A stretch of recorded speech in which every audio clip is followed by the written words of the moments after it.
Глава 20. Время, проведенное в обществе Девраха Бабы.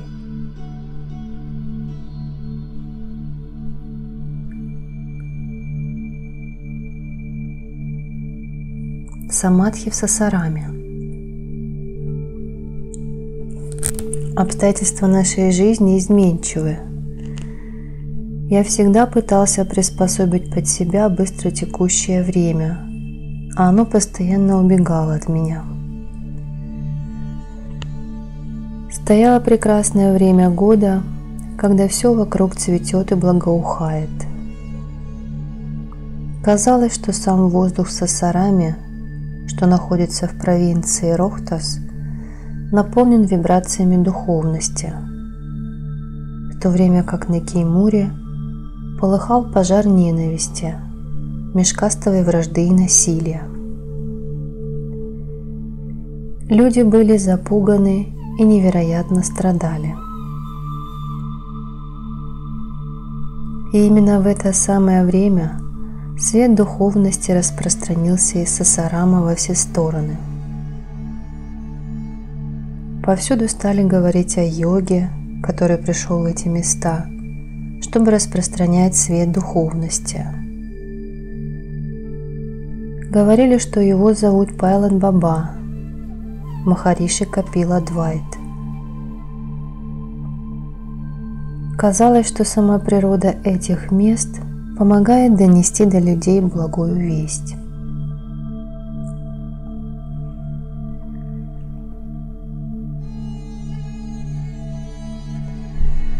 На GT-Road, неподалеку от бензоколонки, росло несколько деревьев ашока. Это место стало для людей центром притяжения. Здесь я сидел на веранде небольшого домика в окружении деревьев и беседовал с людьми, многие из которых приходили издалека.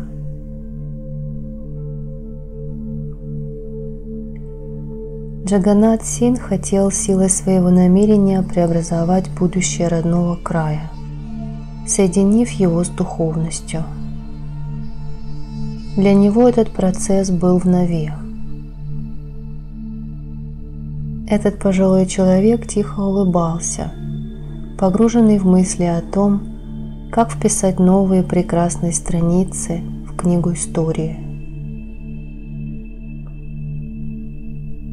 Он выглядел как символ спокойствия, серьезности, скромности и твердой веры.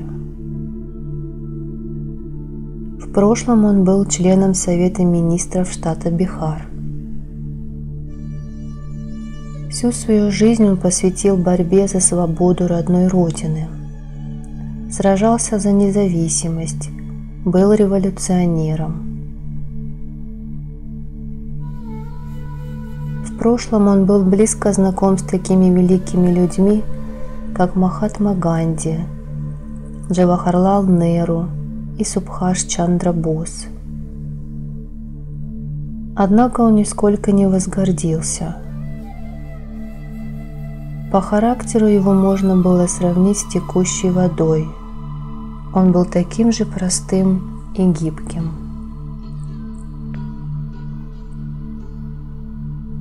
Его младший брат Бадри Бабу, не мигая, следил за всем происходящим. Жители Сасарама стремились на практике доказать свое стремление встать на духовный путь.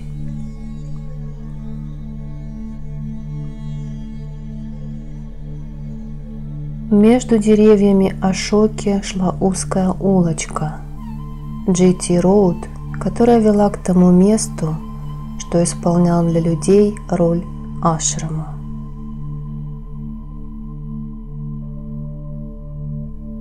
На веранде этого дома стоял Прадип Нараян Сингх по прозвищу Лал Бабу. Он тоже пытался преобразовать прошлое в настоящее.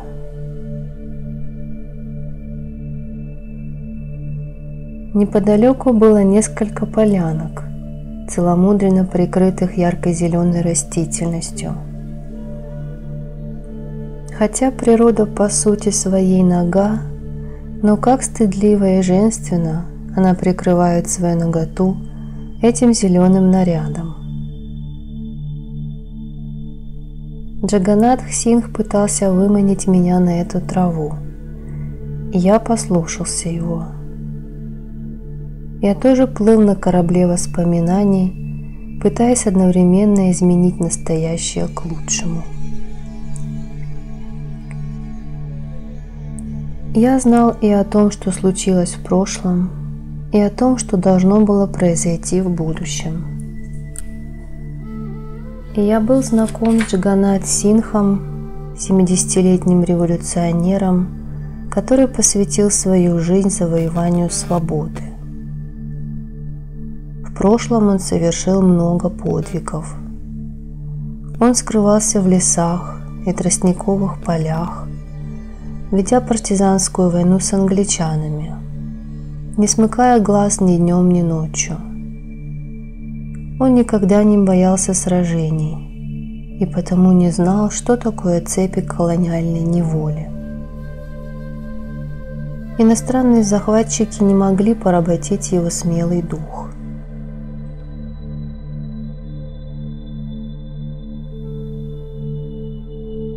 Пока страна не получила независимость, он сражался за идеал свободы.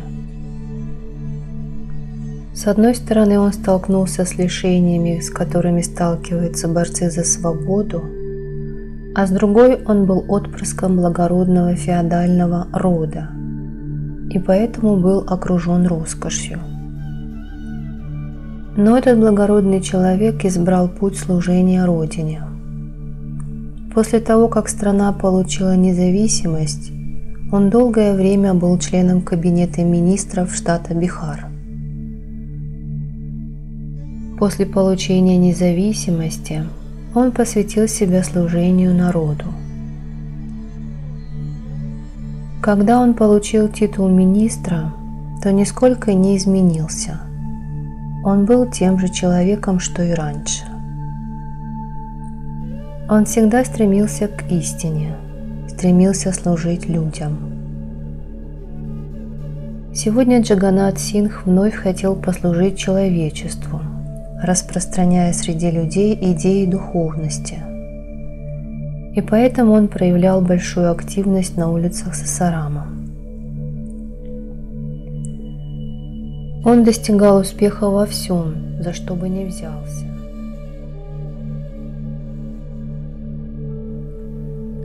И благодаря его усилиям весь город преобразовывался на глазах.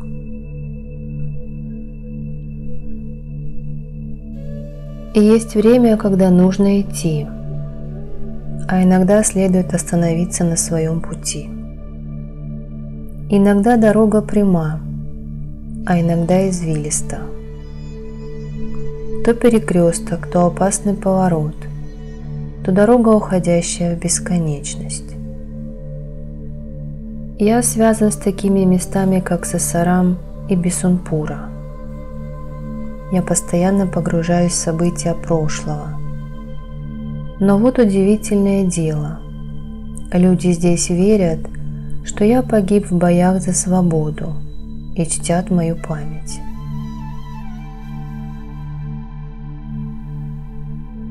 Через много лет Бадри Бабу и Джаганнатх Сингх воскресили воспоминания обо мне.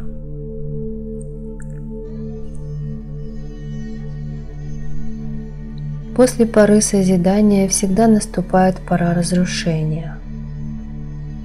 Лишь один миг длятся воспоминания о произошедшем. Люди приходят и уходят в этот мир. Но люди не задумываются о том, что происходит. Они думают лишь о своих удовольствиях, о своем индивидуальном счастье. Все это происходит в соответствии с законами кармы. Все приходят в этот мир для того, чтобы уйти. Все связаны с безжалостным циклом рождения и смерти. Природа предоставляет все свои элементы в пользование человека, но он все равно стремится вперед, бежит, не обращая ни на что внимания. Так и завершается этот извечный цикл. Развитие, упадок, от внешнего к внутреннему и наоборот. Кто-то рождается, кто-то умирает.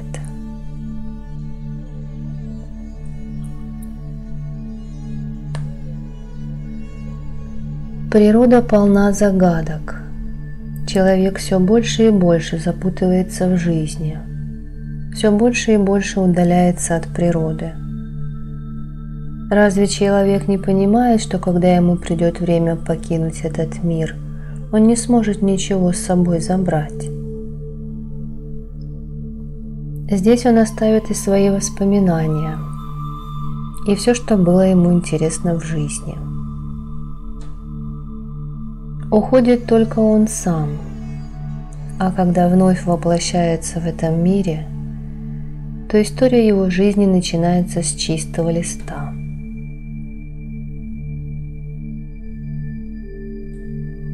Каждую ночь человек засыпает спокойно, уверенный, что наутро проснется и увидит мир вокруг себя таким же, каким он его оставил, когда засыпал.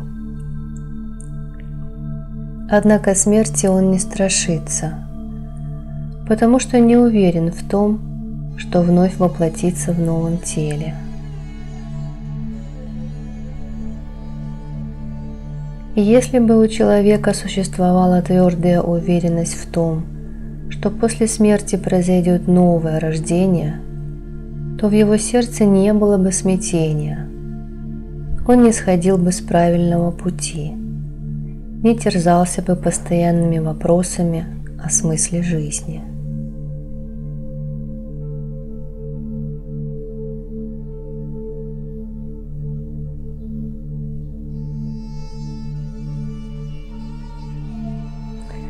Для того, чтобы научить людей любить друг друга, чтобы показать им путь духовности, я и приехал в долину Кеймура. Благодаря усилиям Джаганнат Синха, Бадри Бабу, Прадипа и Санджая Синха я покинул свою обитель в Гималаях и приехал в Сасарам. Все здесь было для меня родным. Все было моим, но я не принадлежал никому. Все были привязаны ко мне, а я никому не привязан. Я был простым путником, мальчиком, родившимся в деревеньке, расположенной не так далеко от этих мест.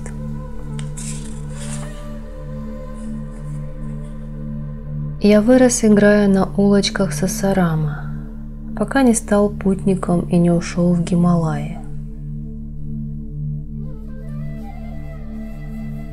Кажется, еще вчера я покинул родную деревню, чтобы перебраться в город, а потом отринул и городскую жизнь ради гималайских пещер. Гималаи всему меня научили, а я решил передать это знание людям.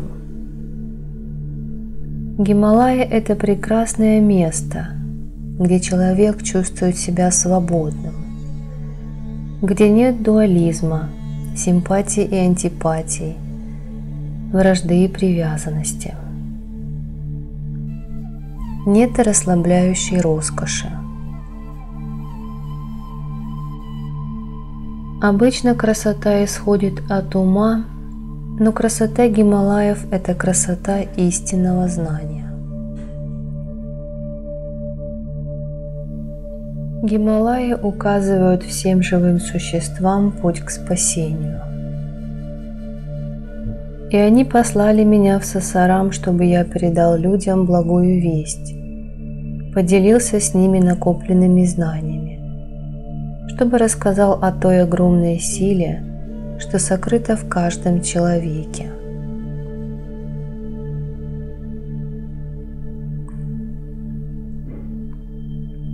В прошлом я был привязан к этим местам, к материальному миру и его богатствам, отчаянно сражаясь за свое место под солнцем. Но потом я пробудился и понял, кто я на самом деле. Я понял разницу между материальным и духовным началом, осознал, в чем заключается разница между светом и тьмой. Моя сегодняшняя жизнь базируется на всех тех откровениях, что я получил вчера. И вот я стоял на веранде, погруженный в эти воспоминания. Разнообразные мысли то появлялись, то исчезали. Люди приходили в мою жизнь и уходили из нее, подобные океанским волнам. И я вспоминал людей, с которыми общался на протяжении своей жизни. А прохладный ветерок напоминал о том, что близится осень. Веранда, на которой я стоял, выполняла множество различных функций. Она превращалась то в университет, то в больницу, то в ашрам, а иногда становилась даже залом заседаний парламента. Иногда эта веранда становилась тем местом, где проводятся поэтические состязания, а иной раз – лабораторией космических исследований. Однако человек всегда остается человеком. Его эго слишком сильно, поэтому люди, собравшиеся на веранде, лишь на словах заявляли о своем единстве со всей Вселенной. А на деле эта веранда частенько превращалась в арену, где сталкивались личные амбиции людей.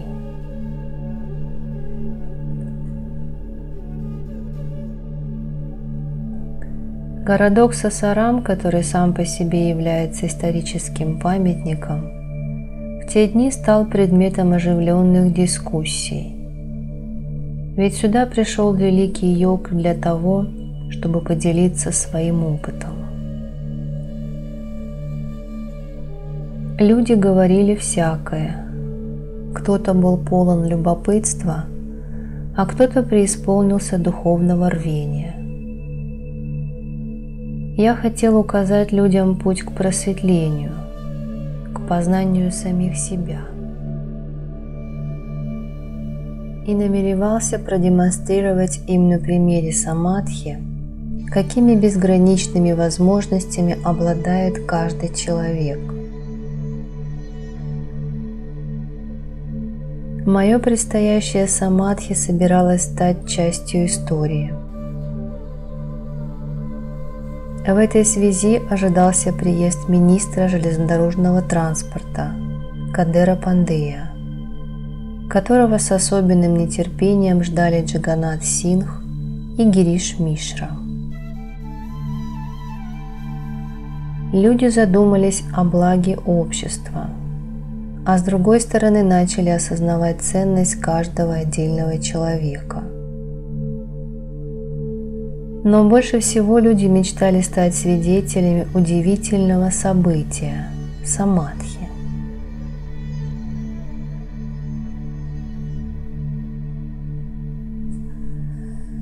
В соответствии с законами природы, что-то находилось в поре расцвета, а что-то находилось в упадке.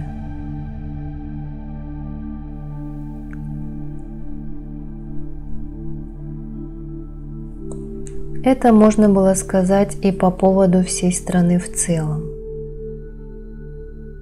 Но когда люди идут на поводу у собственного эго, то в обществе начинает процветать коррупция и погоня за материальными ценностями. Тогда страна начинает приходить в упадок, а политика превращается в арену сражений между непримиримыми противниками, рассадник интриг и коварства. Здесь уже не идет речь о человечности, а честь и совесть продаются. То же относится и к нашему штату, к штату Бихар. Здесь коррупция достигла небывалого размаха.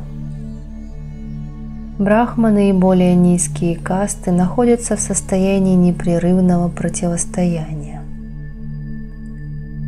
Однако на некоторое время вражда угасла перед лицом духовного поиска. Здесь собрались и именитые юристы, и политики, и бизнесмены, и поэты, и профессора. Люди прибывали со всех сторон, собирались подобные тучам в период дождей. Я погрузился в состояние самадхи для того, чтобы продемонстрировать безграничные возможности человека. Людям было удивительно смотреть, как меня при жизни закапывают в землю. С одной стороны, они боялись смотреть на это, а с другой им было крайне любопытно. Небо, казалось, пытается нам что-то сообщить, как и сама природа, которая притихла в ожидании. Звери и птицы кружились вокруг места, где мы собрались проводить самадхи. На эту церемонию были приглашены астрологи и заклинатели. Люди попеременно поддавались то позитивному, то негативному настрою, колебались между надеждой и отчаянием. Не было недостатка и в репортерах различных изданий.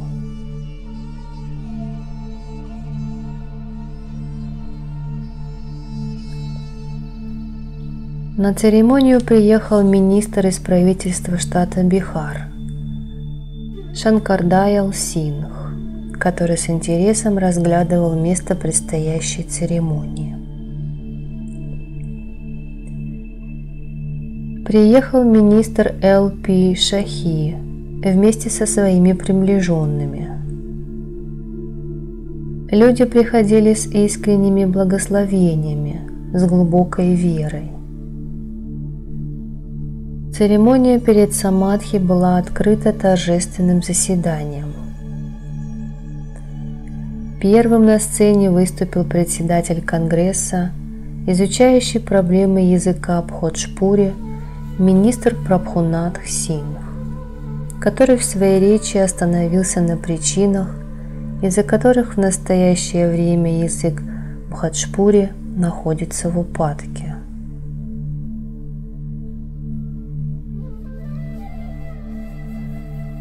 Он повествовал о тех временах, когда этот язык переживал пору своего наивысшего расцвета, а в заключении пропел на Бходжпури несколько баллад.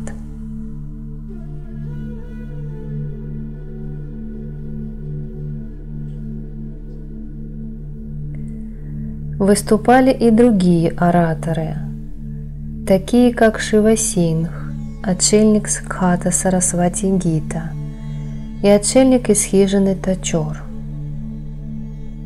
Они делились своими размышлениями о душе. Нитьянанда также поделился с нами сокровищами собственной мысли. Каждый пытался как можно дальше продвинуться на своем пути. И среди всего этого хаоса Джаганнатх стоял непоколебимо, как скала, а на его губах играла прекрасная улыбка.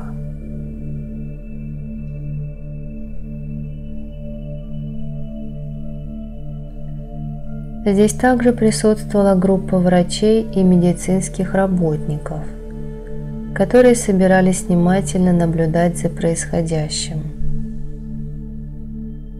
Врачи присоединили к моему телу различные датчики, соединенные с устройствами, которые были признаны отмечать все изменения в состоянии моего организма. Они хотели исследовать состояние самадхи с научной точки зрения. Несмотря на то, что стояли холодные и зимние дни, все медицинские работники от напряжения истекали потом. И это было неспроста, ведь уже через 22 минуты они могли наблюдать полную остановку сердца. И датчики перестали показывать кривую, которая бывает, когда сердце бьется.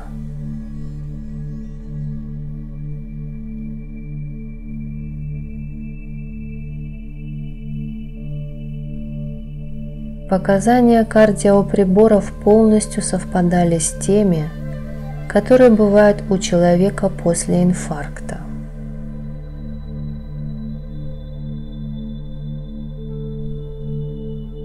В первые 3 минуты сердечный ритм ничем не отличался от обычного, но постепенно он все более и более замедлялся, пока вдруг совсем не прекратился.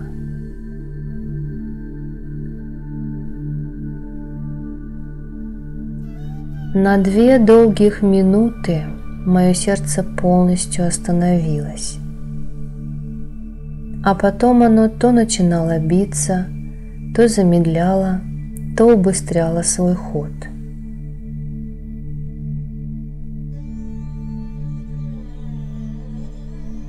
Взгляды всех людей были прикованы к медицинским приборам, которые отражали работу сердца.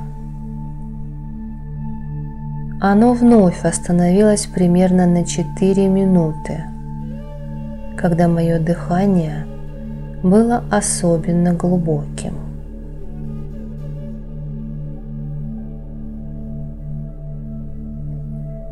В это время мои глаза выглядели очень странно,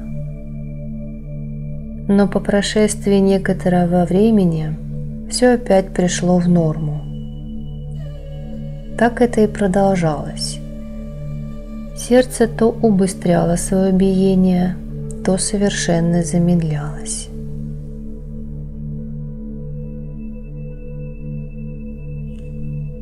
Постепенно врачи успокоились, и их лица уже расцвели улыбками, когда мое сердце полностью остановилось.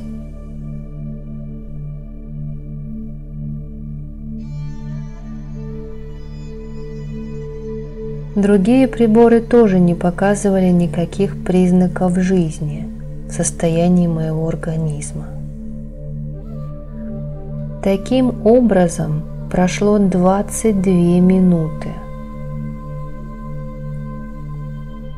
Врачи стояли в ожидании, наблюдая за тем, как мое лицо приобретало землисто-пепельный оттенок.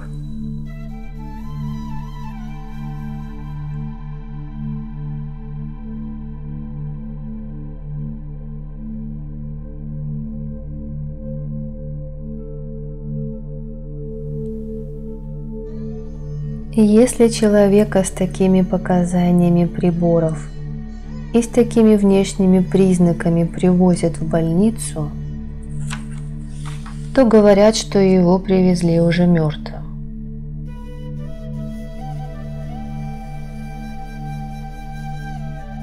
Прошло еще несколько часов ожидания, но безрезультатно.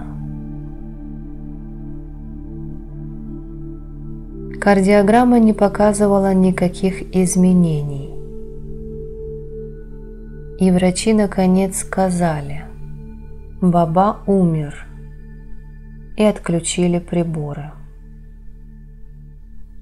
Однако люди ждали, что через 5 дней я выйду из состояния самадхи.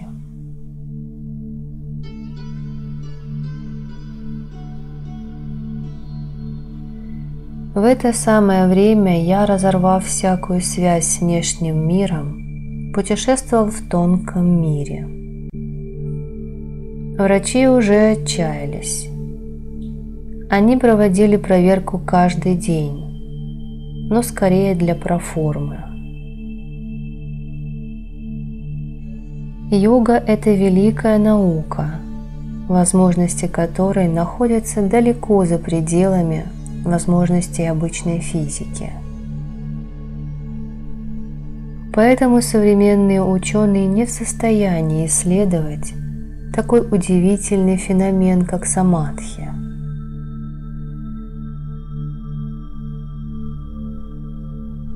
Ум современного человека уже давно потерял связь с истинным «Я». Истинное «Я» приносится в жертву научно-техническому прогрессу. С одной стороны, можно сказать, что сегодня человеческий ум достиг небывалых высот развития, а с другой стал настоящим инвалидом. И все во имя науки.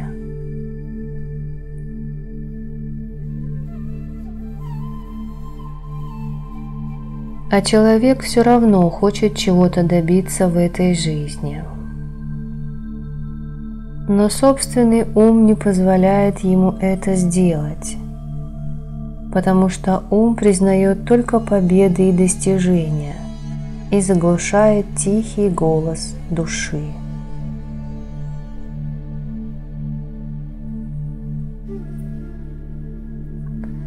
В Сасараме я тоже видел людей, которые пытались убежать от жизни, и вместе с тем молили о том, чтобы испытать ее истинный вкус. Все хотят жить, ведь жажда жизни неискоренима.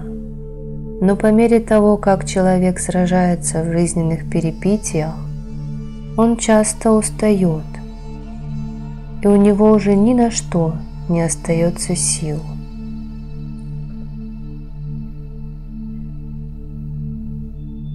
Общество тоже принуждает человека вести тот образ жизни, который противен человеческой природе. Некоторые так и не могут смириться с этим давлением общества и сходят с ума.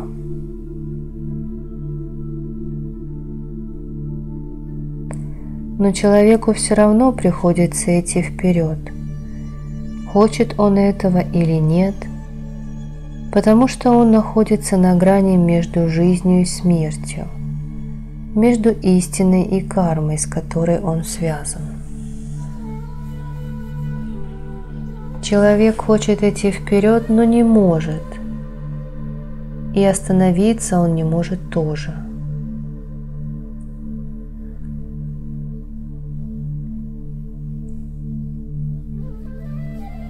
С человеком происходят различные события, независимо от его желания.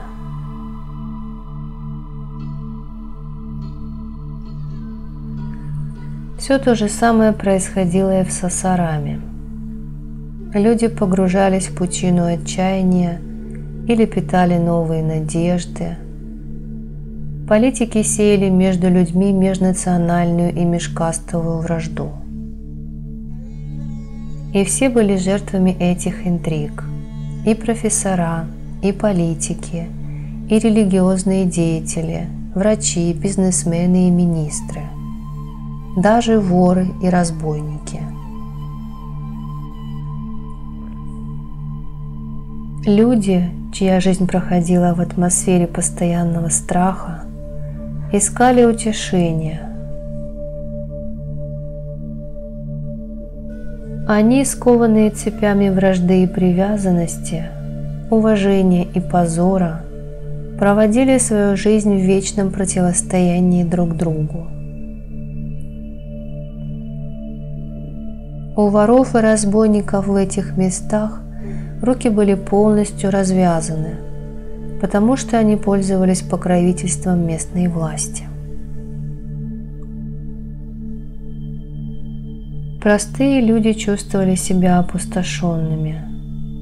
Что же касается духовных лидеров, то они вместо того, чтобы направлять умы на правильный путь, высасывали из народа последние силы.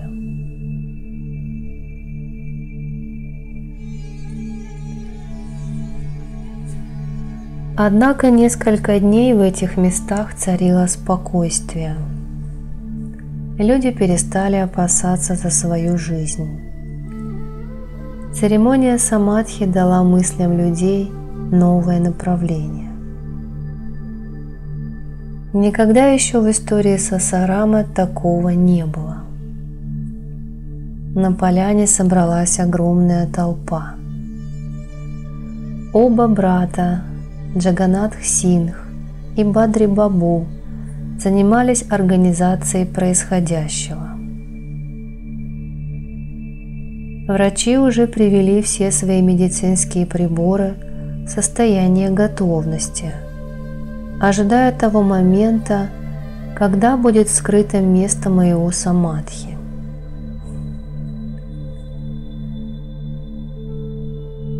Полицейские тоже были настороже, готовые к возникновению любых беспорядков, потому что собравшаяся толпа состояла более чем из 300 тысяч человек.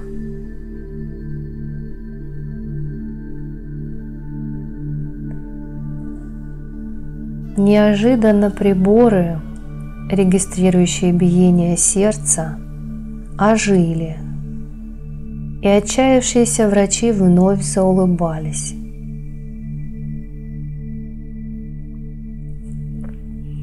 Как только Бхим Сингх Чаухан понял, в чем дело, то запрыгал от радости, и вся атмосфера вокруг изменилась, словно по мановению волшебной палочки.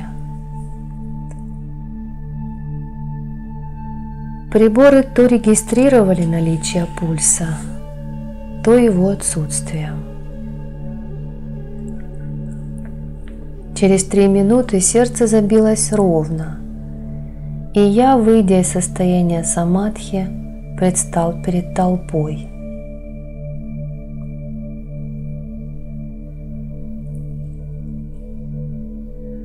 В такие решающие моменты очень многое зависит от того, как поведет себя толпа. Тогда стало ясно, что усилия Джаганатха Сингха не пропали даром.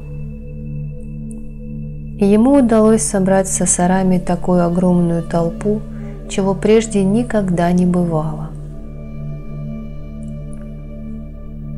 Баба из Гита-Гхата, с вами Шивананда Тиртх-Джи, улыбался, видя, что сердца людей обратились к духовности.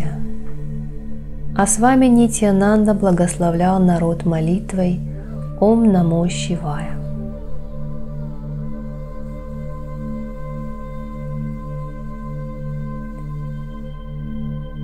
Я обратился к народу с речью, призывая каждого человека внести посильный вклад в преобразование нашей страны. После моей речи ко мне подошли именитые люди Индии и украсили мою шею гирляндами из цветов. А председатель Гириш Мишра даже хотел припасть к моим ногам. Джаганатх Сингх и Прадип Нараян Сингх радостно улыбались.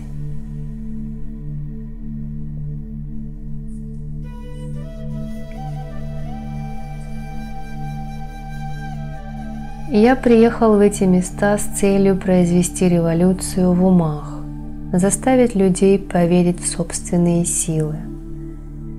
Ведь это были те самые люди, среди которых я вырос, кто научил меня ходить, смеяться, плакать. Те знания, которыми я делился с людьми, я получил в дар от обитающих в Гималаях мудрецов. Эти знания теперь принадлежат всему человечеству. Я считаю, что человечность важнее божественности. Я считаю, что человек должен жить в настоящем моменте и заботиться о благе других. Вместо того, чтобы предаваться бесплодным мечтаниям о счастливом будущем, лучше сделать что-то реальное. Когда человек меняет свое мышление, то меняется и его характер, что в свою очередь приводит к переменам на уровне всей страны и всего мира. И об этом не должны забывать духовные и политические лидеры Индии, ведь именно от них зависит будущее нашей страны. Если оглянуться вокруг, то мы увидим, что наша страна все больше и больше погрязает в пучине анархии и беззакония. И это неудивительно, ведь если деньги определяют ценность личности, то человек перестает быть человеком. Каждый человек сознает, в чем заключается благо его страны. Но даже простые люди, избиратели, голосующие на выборах, сегодня стали продажными. Более того, в сердцах людей поселился страх, поэтому ими легко управлять. Люди боятся за свою жизнь, а политические лидеры умело пользуются этим страхом. Они пользуются услугами настоящих бандитов, чтобы держать народ в подчинении. Насилие и беззаконие – признаки надвигающегося упадка. Люди сегодня хотят перемен к лучшему, потому что уже устали от ожидания. Потому что когда сила воли человека, его мужество и моральный дух начинают падать, то и сам человек начинает задыхаться в такой атмосфере. Когда он окончательно устанет от беззакония, дороговизны и безработицы, то его сердце наполнится революционными устремлениями. Так всегда происходит, и тогда все слои общества объединяются в едином порыве, сплоченные одной мыслью, одним устремлением. При таком положении дел достаточно искры, чтобы разгорелось всепожирающее пламя революции.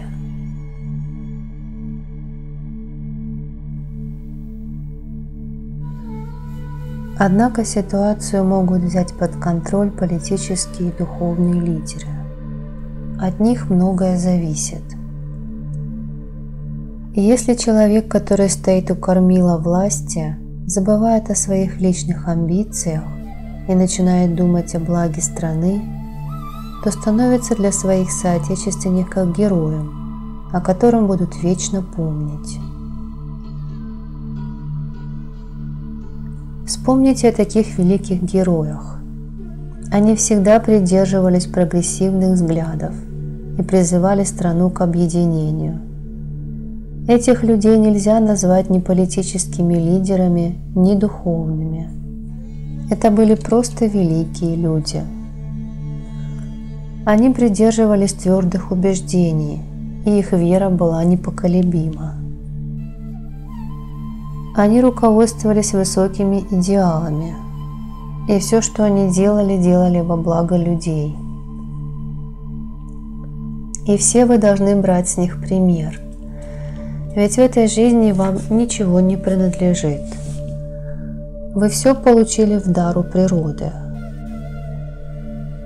От вас зависят только ваши поступки, формирующие будущую карму. И именно ваши поступки останутся в памяти людей. Подумайте, разве что-то в этом мире может принадлежать вам вечно, когда вы сами не вечны?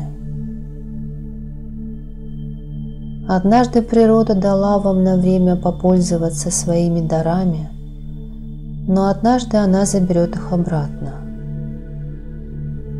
Однако ваши деяния в настоящем формируют будущее. Ваша карма приведет к новому воплощению. Насилие, жестокость и беззаконие не вечны. Однажды все это канет в прошлое и станет историей.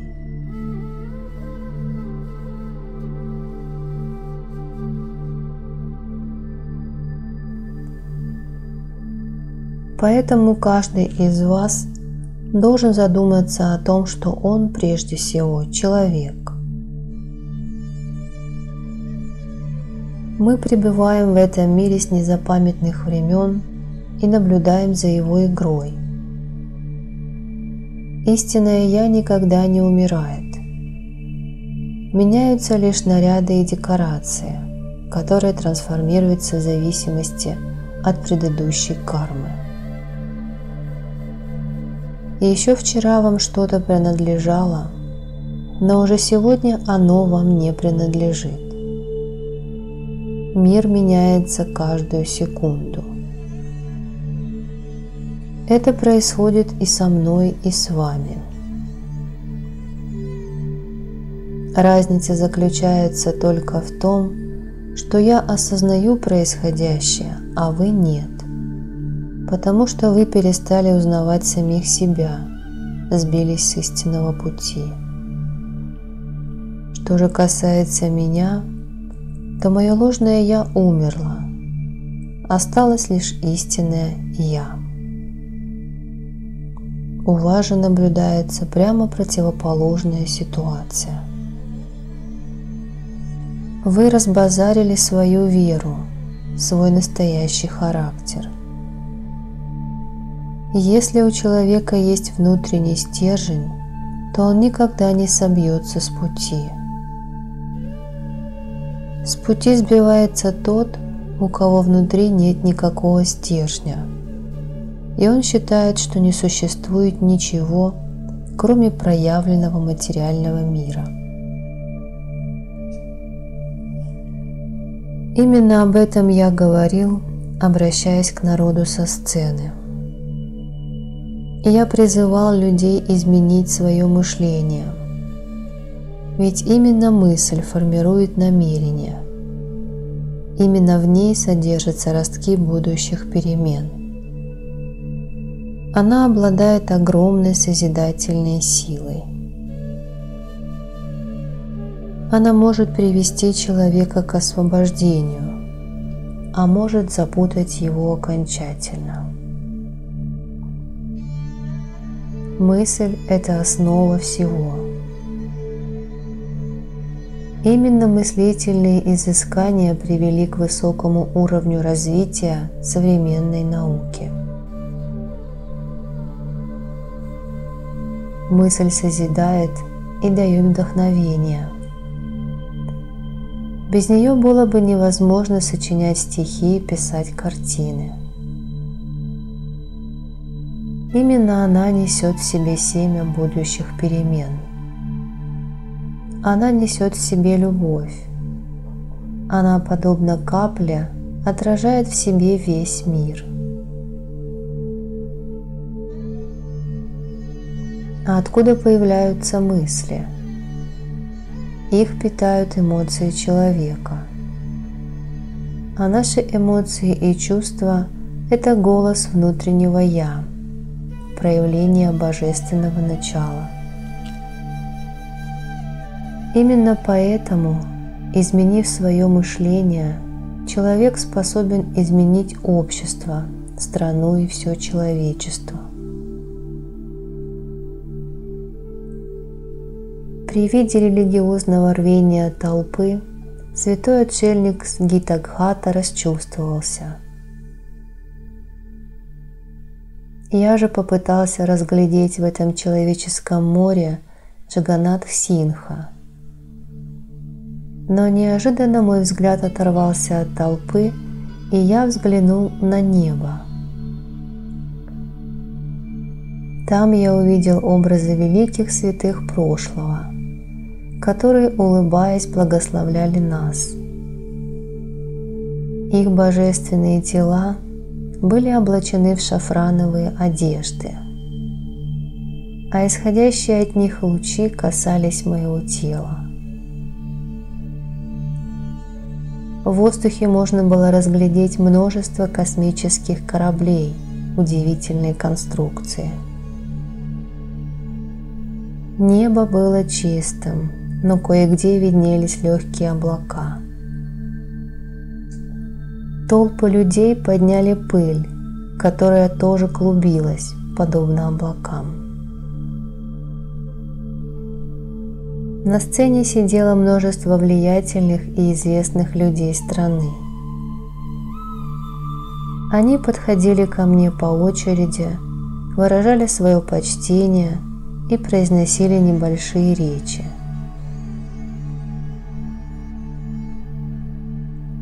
Джаганнатх Сингх был взволнован, а Прадип откровенно радовался. Люди находились под впечатлением от происходящего. Гириш Мишра считал, что перед его глазами произошло настоящее чудо. Я же в основном смотрел на небо и наблюдал за тем, что происходит там. Я чувствовал исходящие оттуда ментальные потоки, которые соединились с моим ментальным потоком и создавали вокруг совершенно новую атмосферу. Казалось, что знамя духовности гордо реет в вышине. Эта новая атмосфера была наполнена благодатными вибрациями. И не мудрено, ведь многие божественные личности в этот момент благословляли нас. Я был центром всеобщего внимания, но думал тогда о том, как было бы замечательно, если бы все люди доброй воли объединили свои усилия, создали бы общее намерение, что привело бы к положительным изменениям в мире. Как было бы хорошо, если бы мы с одинаковой любовью относились ко всем живым существам, и если бы тяготели не к греху, а к духовности. И если бы консервативно настроенные люди не диктовали нам ложные устои.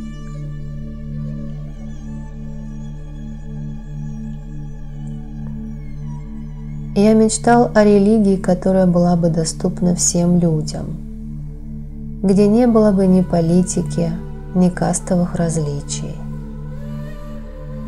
Ведь наши великие предки говорили о том же самом. Об этом говорили и Рама, и Кришна, и Агастья, и Пуластья, и Вьяса, и Васиштха, и Будда, и Ришабхава, и Махавира, и Шанкарачарья, и Иисус, и Арасту, и Моисей, и Горакшанатх, и Кабир, и Намдев, и Сурдас, и Тулси, и Чайтанья, и многие другие.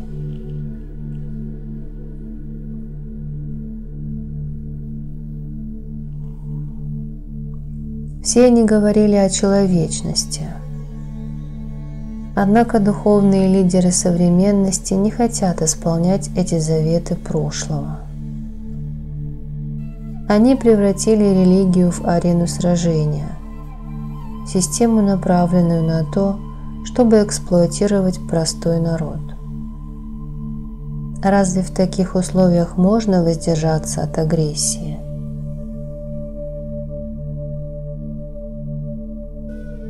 Наши современники посвятили свою жизнь погоне за удовольствиями, но эти радости приходящие. В них нет духовности.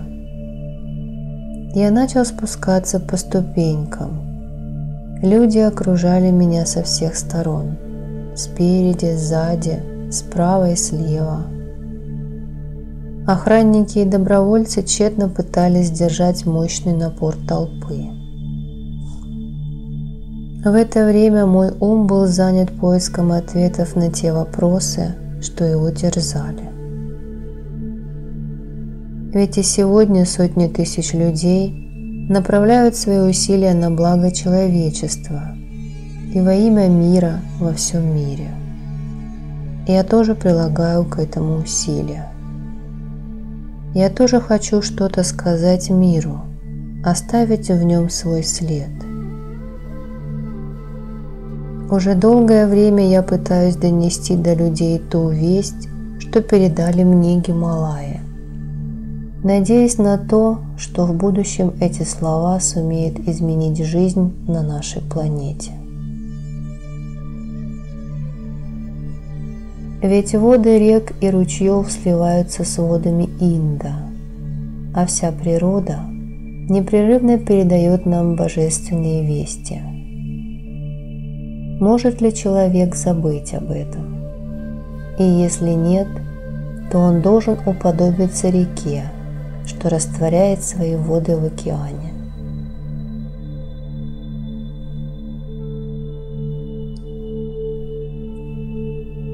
Гималайские святые послали меня в мир, чтобы я распространял среди людей божественное знание, призывая их к миру и добродетели. В тот момент я видел, как сотни тысяч людей радостно улыбаются, кричат и прославляют меня. А ведь в эти места я пришел в гордом одиночестве. Для выполнения всех моих задач у меня было всего лишь 2 руки, как и у всех остальных людей. Но теперь я видел сотни тысяч рук, протянутых ко мне, которые вдохновляли меня на новые подвиги. Я должен всегда идти вперед, забыв про самого себя, стремиться воплотить свои мысли и убеждения в реальном мире. Я должен посвятить себя пробуждению духовности среди людей. Я должен стать примером для подражания, источником вдохновения для людей, ищущих истину. И тогда в мире восторжествует добродетель. Именно об этом мне в тот день говорили сотни тысяч, протянутых в мою сторону рук.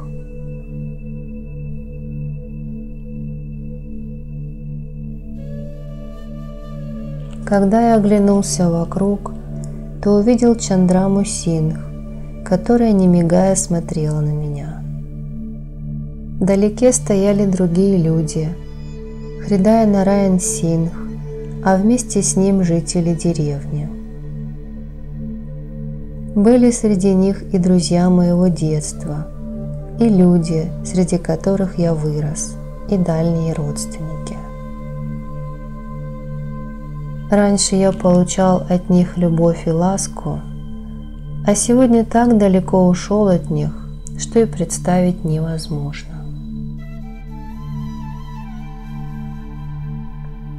Я разорвал ограниченный круг для того, чтобы стать частью бесконечности. Я наблюдал за этими людьми, наблюдал за собой. Да, я давно уже избавился от привязанности и стал свободным. Теперь у меня не было ни отца, ни матери, ни братьев, ни сестер. Все принадлежало мне, и я принадлежал всем.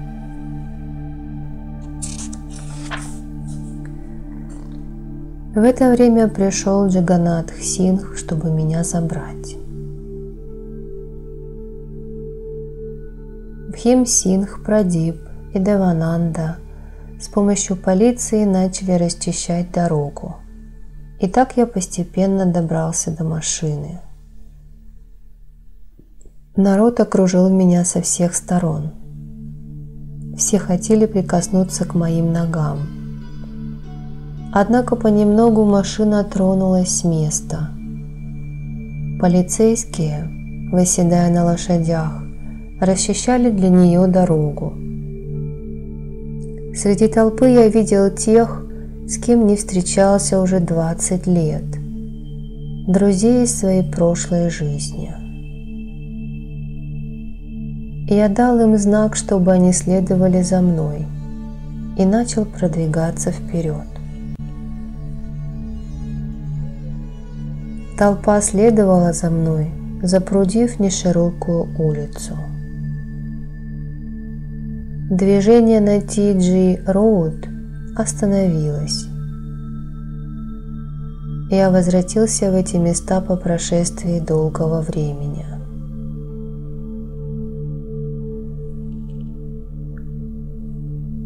Когда я вышел из машины перед воротами дома, то показалось, что люди, собравшиеся здесь, ждут моего приезда уже в течение нескольких столетий.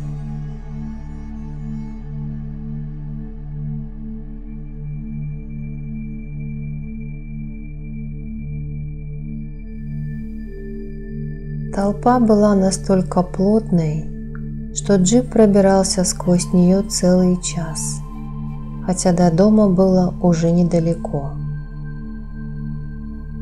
Как только я вошел в дом, полиция тотчас же закрыла ворота для того, чтобы я мог совершить омовение. Вместе со мной в дом вошел отшельник Сгита Кхата. После омовения мы с ним вышли на улицу.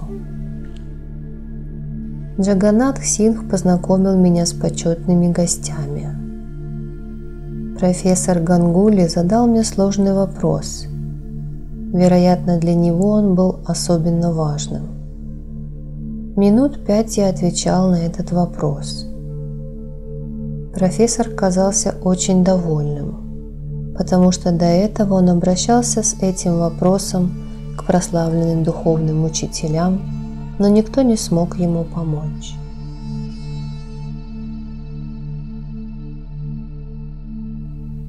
Профессор Гангули преподает в университете Магадхи, является продвинутым адептом тантры. Я вышел во двор и разрешил запускать людей по очереди, группами по 20 человек. Позади меня стояли все те люди, что были тесно связаны со мной в моей прошлой жизни. А впереди расстилалось людское море. Эти люди были подобны звеньям единой цепи, соединенные между собой силой веры и духовного порыва. Таким образом, и впереди, и позади меня были люди, что вдохновляли меня на действия, а я был путником, идущим среди них. Люди подходили ко мне радостные, что могут рассмотреть меня вблизи. Мне тоже было приятно видеть это выражение религиозного рвения.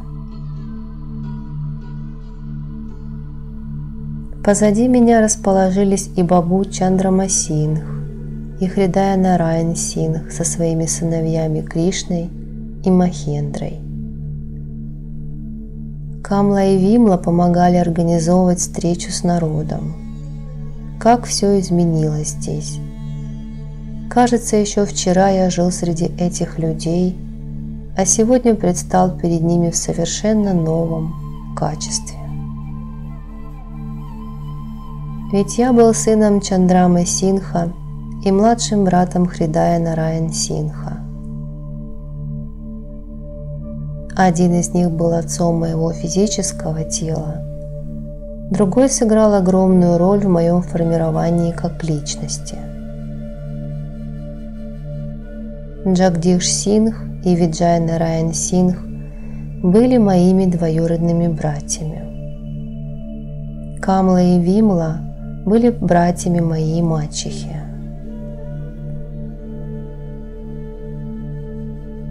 Когда-то у меня была большая семья, которая теперь распалась. Каждый из членов этой семьи пошел своей дорогой. Сегодня все они были счастливы, потому что я, который тоже принадлежал к этой семье, снова был среди них. Долгие годы они ждали этого момента. Когда-то я вырвался из этой маленькой деревушки, чтобы сделать весь мир своим домом.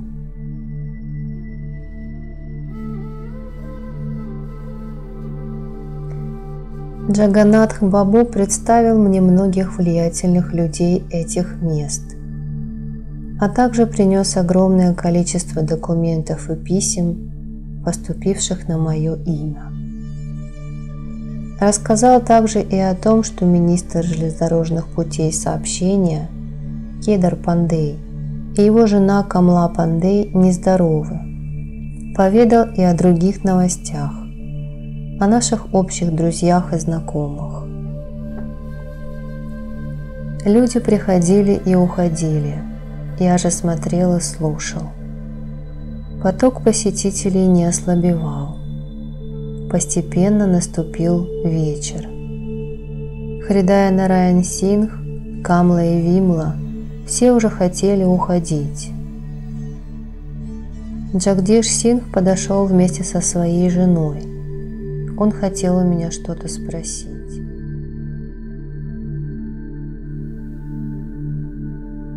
Из Паревы приехал Читрангат Сингх, а из Канпура Муни со своим мужем. И в толпе я тоже видел много знакомых лиц. Кто-то хотел со мной поговорить, иные просто плакали под наплывом чувств.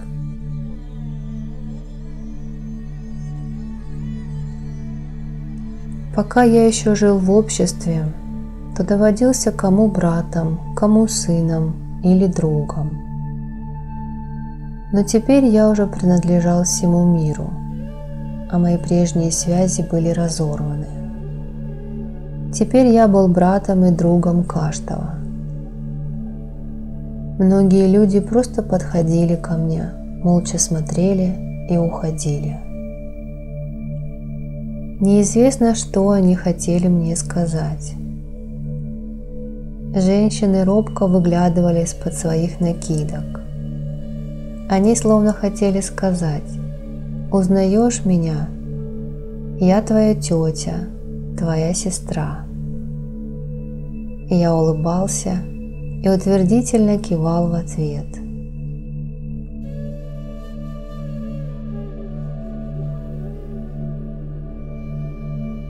Когда человек отрывается от своих близких, то очень сильно удаляется от своей привычной жизни. Ведь нет большой разницы между разлукой и смертью. Остаются лишь одни воспоминания о прошлом. Если человек умирает, то люди постепенно забывают о нем. Но если человек, изменив привычный уклад жизни, на долгое время уходит, то близкие не могут его забыть. Люди начинают говорить о таком человеке всякое. Кто-то считает его просветленным, а иные называют трусом и предателем. В собравшейся передо мной толпе я видел друзей своего детства, сестер, товарищей по учебе, но они ничего не могли мне сказать. Людское море вздымалось волнами, за приливом следовал отлив. Время шло. Уже давно наступило время заката, отчего западный край неба окрасился в алые тона. Один человек может погубить другого, а может вдохнуть в него новую жизнь. Я наблюдал, как день медленно уступает место ночи, как полная луна восходит на небо, распространяя вокруг свой прохладный, мягкий свет. и естественный свет погас, а повсюду зажглись лампы. На небе, подобные мириадам светлячков, мерцали звезды. Я встал со своего места и отправился в хижину, туда, где разливался океан любви и сострадания, туда, где в ожидании сидели Ма Шьяма Деви, Индира Деви, Пратима и некоторые другие женщины. Там была и Шаши вместе с Гудди. Вечный огонь горел перед нами, подобный благословению. Языки пламени то взлетали вверх, то успокаивались. Люди, сидевшие вокруг меня, никак не могли облечь свои чувства в слова. Они смущенно молчали. Я видел, что их сердца переполнены любовью ко мне, но они ничего не могли сказать. Женщины вытирали слезы накидками.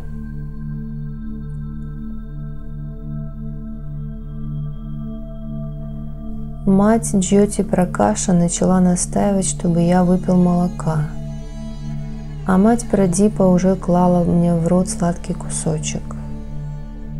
Как только я его проглотил, прошлое, будущее и настоящее словно объединились в единое целое.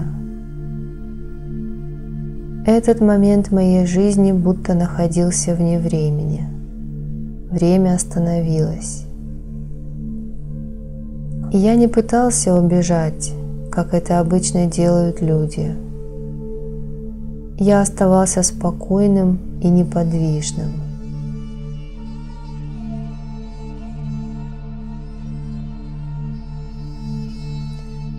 В это мгновение, казалось, сосредоточилось все величие мира. Мать представала передо мной то в образе Шьямы Деви, то в образе Индиры Деви. Электричество отключилось. На улице тоже стояла непроглядная тьма, и только светильник в моей хижине освещал пространство. Потом электричество опять включили, и постепенно все люди вернулись к своим обычным занятиям.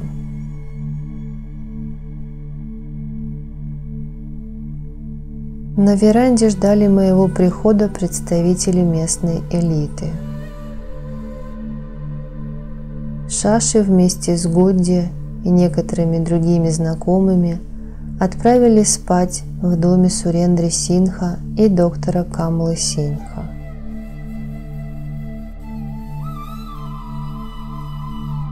Обе матери сидели рядом со мной, исполненные гордости и достоинства, подобные двум рекам Ганге и Джамне.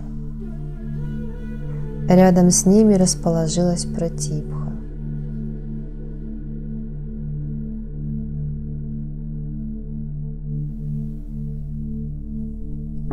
Они непрерывно осыпали меня своими благословениями.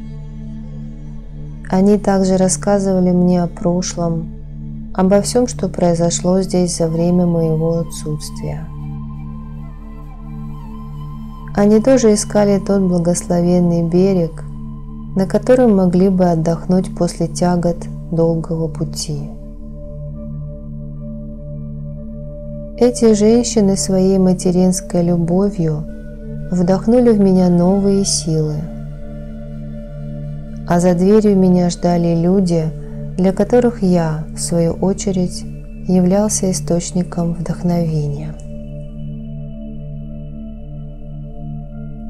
3 ментальных потока, которые исходили от этих женщин, от Шьямы, Индиры и Пратипхи, сливались, как сливаются в благословенном месте воды Ганги, Ямуны и мифической реки Сарасвати.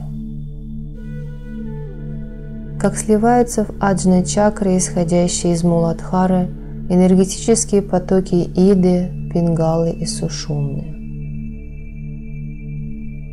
И я, освобождаясь от всего, купался в этих живительных потоках. А люди, которые ждали меня снаружи, стремились окунуться в мой ментальный поток. Я собрался и вышел наружу к людям.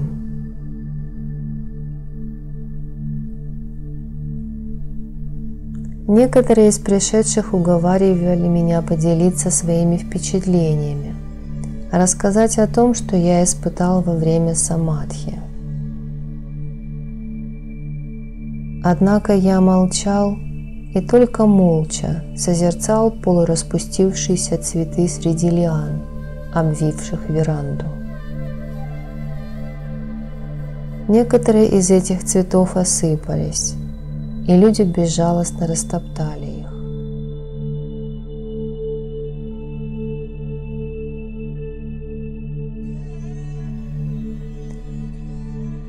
Эти цветы стремились поведать мне свою печальную историю о том, как их погубили еще до того, как они успели по-настоящему распуститься. Эта история была похожа на историю многих знакомых мне людей. Жизнь подчас безжалостно уничтожает мечты и чаяния человека. Современного человека можно уподобить цветку, который был сорван еще до того, как он успел распуститься. А ведь этот цветок мог стать украшением великолепной гирлянды или подношением божеству. Он мог подарить свой аромат людям, и этот аромат очаровывал бы их сердца. Но всему этому не суждено было произойти. То же самое происходит и с людьми сегодня. Но ведь и те руки, что срывают цветы, и те ноги, что их топчут, принадлежат человеку. Именно люди сами безжалостно уничтожают себе подобных. И теперь, когда чаша человеческого терпения уже давно переполнилась, кто будет слушать печальную историю цветов?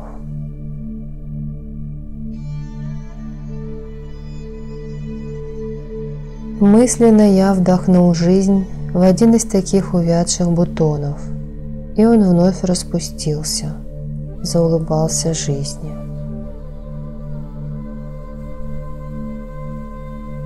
Казалось, что ночь вокруг тоже улыбается.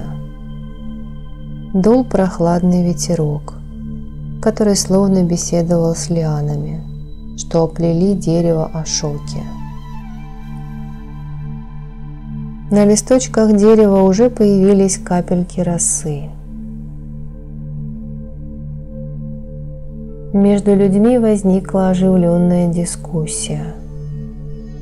Обсуждались двустишие из Рамаяны, строчки из Бхагавад-гиты, а также откровения, содержащиеся в Ведах и Упанишадах, в стихах Кабира и Гуру Нанака. Заспорили о том, в чем заключается разница между знанием, познающим и объектом познания. О самадхи, казалось, уже забыли.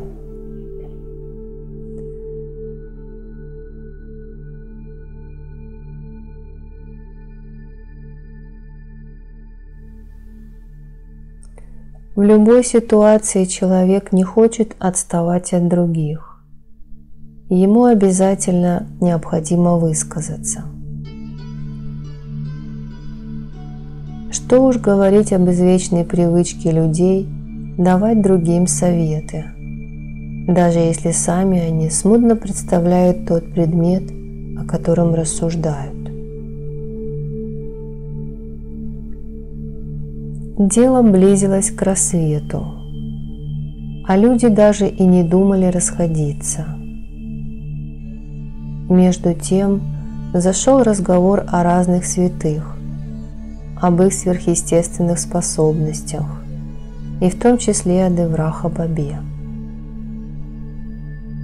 Люди начали спрашивать мое о нем мнение. Что я мог сказать о человеке, о котором почти ничего не знаю? Однако я провел долгое время в Гималаях, среди просветленных. Там было достаточно много людей весьма почтенного возраста. Им было по нескольку тысяч лет. Они говорили мне: у каждого из нас своя карма, своя судьба и своя скорость, с которой мы идем по предназначенному нам пути.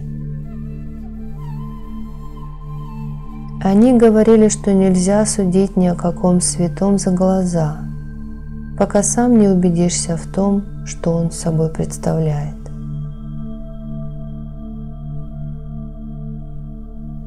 Если ты действительно знаешь правду о ком-то из святых, ты можешь рассказать, когда спрашивают. И если же нет, то лучше промолчать и оставить все как есть. Истина заключается не в тех чудесах, которые показывает просветленный человек, а в нем самом. И эту истину можно найти. Важны действия человека, а не его слова.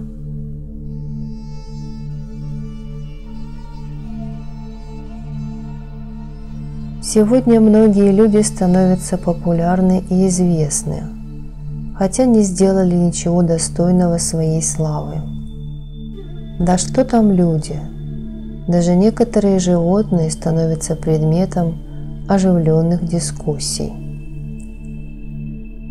Что же касается святых и отшельников, то их жизнь всегда была покрыта завесой таинственности и оттого возбуждала у людей особое любопытство. Ведь отшельники могут переселяться из одного физического тела в другое и показывать много других чудес. Хотя любой отшельник может оказаться обыкновенным мошенником. Только он сам знает о себе правду. Кто он такой на самом деле, откуда идет и куда направляется. Конечно, было бы лучше, если бы он открыл эту истину миру, потому что иначе люди будут пребывать на его счет в сомнениях. Прятать истину внутри себя, руководствуясь мелкими эгоистическими соображениями, не является признаком величия.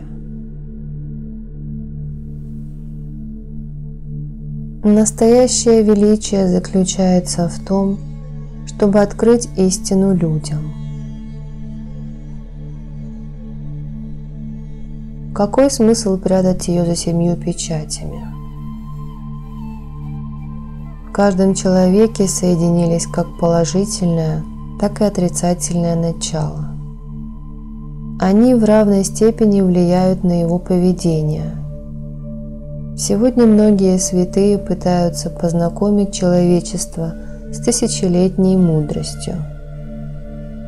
Но ведь в этом нет ничего нового для людей. Главное – следовать этим заветам на практике. Я постоянно рассказываю о тех просветленных людях, что живут в Гималаях. Ведь среди тех, кто приходит, чтобы встретиться со мной, и есть последователи Саи Бабы, и Ачарья Ражниша, и Девраха Бабы, и Махариши Махеша, и Свами Муктананды, и Чинмаянанды, и Свами Шивананды. К Кто-то является приверженцем идей Ма-Анандамайи, а кто-то моих идей. Мы все связаны с теми или иными людьми. Мы все являемся чьими-то детьми или друзьями. Зачем же тогда все эти тайны? Они возникают лишь для того, чтобы кто-то мог возвыситься за их счет, чтобы некоторые проходимцы могли достичь популярности и всеобщего признания.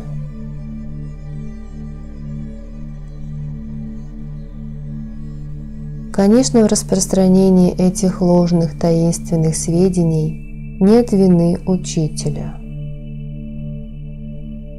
Виноваты те ученики, что не привыкли к пресной пище, поэтому в любую информацию добавляют специи по вкусу.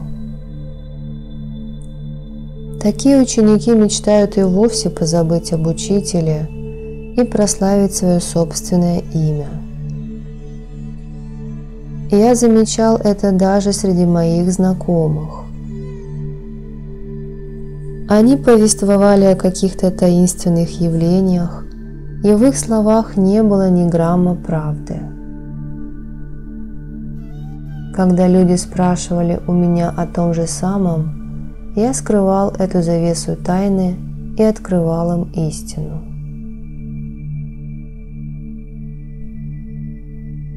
И если бы человек захотел, то он мог бы разом покончить со всей этой таинственностью. Например, я знаю, сколько мне лет, где я родился и чей я сын.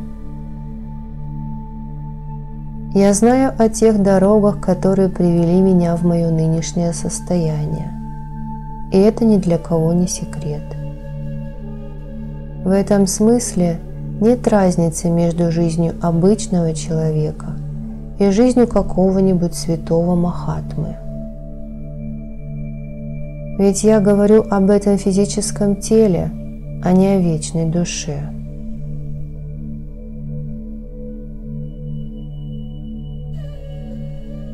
Однако людям не интересно узнать о душе, о том, в каком она была теле в прежние времена. Я знаю одного Махатму по имени Свами Адвайтананда.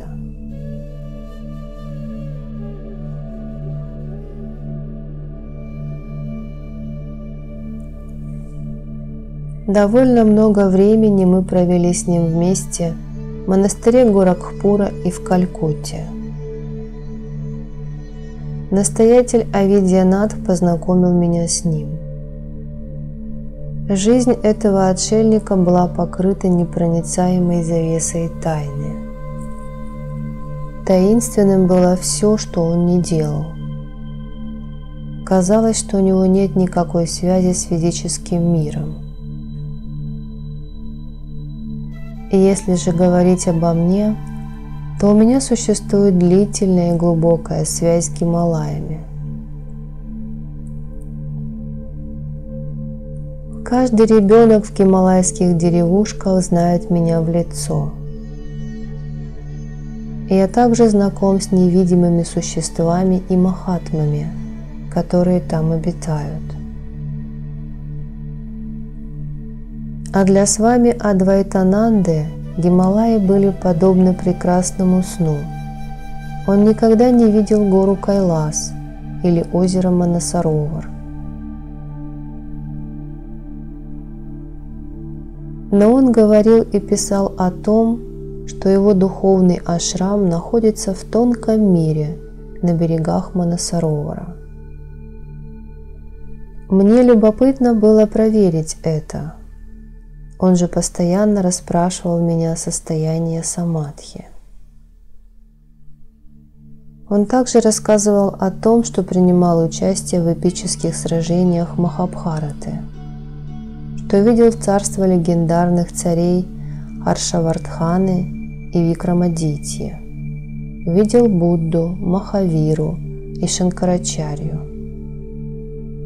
Потом он наблюдал правление великих моголов и то, как Рани Джханси сражались против британского владычества.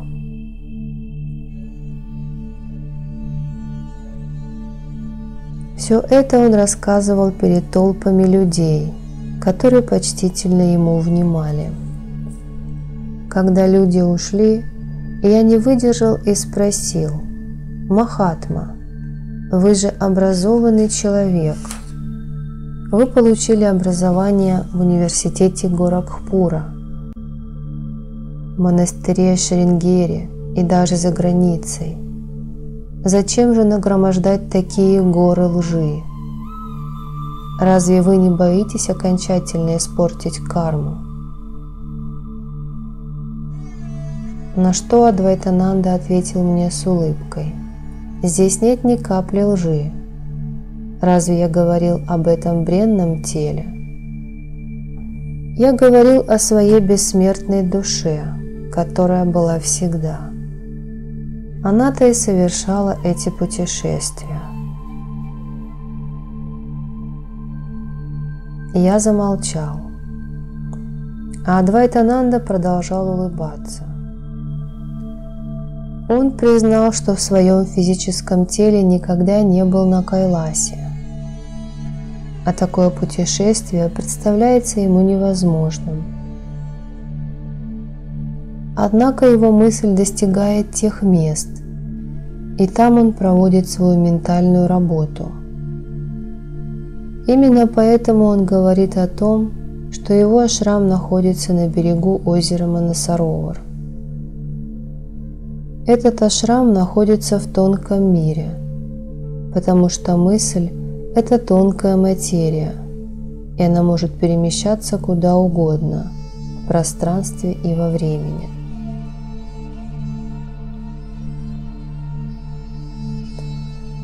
Выслушав с вами Джи, я замолчал, но про себя подумал, что в этом мире именно физическое тело выполняет работу. Именно оно получает славу и признание. Причем же здесь разговоры о душе? Вот в такие игры сегодня играет человеческое «я». Для того, чтобы снискать себе большую популярность, человек даже забывает о своей личности и начинает рассуждать о душе.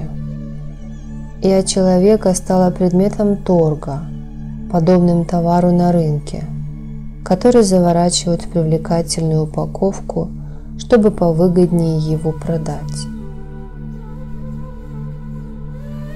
Однако, если приподнять завесу тайны со всех этих рассуждений, то окажется, что тайны никакой нет. Именно поэтому сегодня люди часто подменяют такие понятия, как душа и эго. Ведь душа вечна, и у нее нет возраста. Душа истина, поэтому никто не может спорить о ее природе. Определенная категория людей, которые называют себя учениками в кавычках, по которым скорее подойдет определение подхалимы, прилагают много усилий к тому, чтобы облечь простые и доступные истины в одежды таинственности.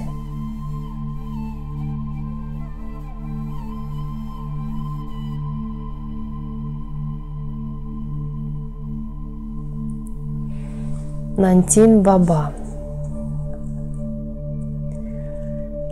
Я всегда удивляюсь, когда отшельники вместо того, чтобы назвать свой точный возраст, смеясь отвечают, что у йогов возраста нет.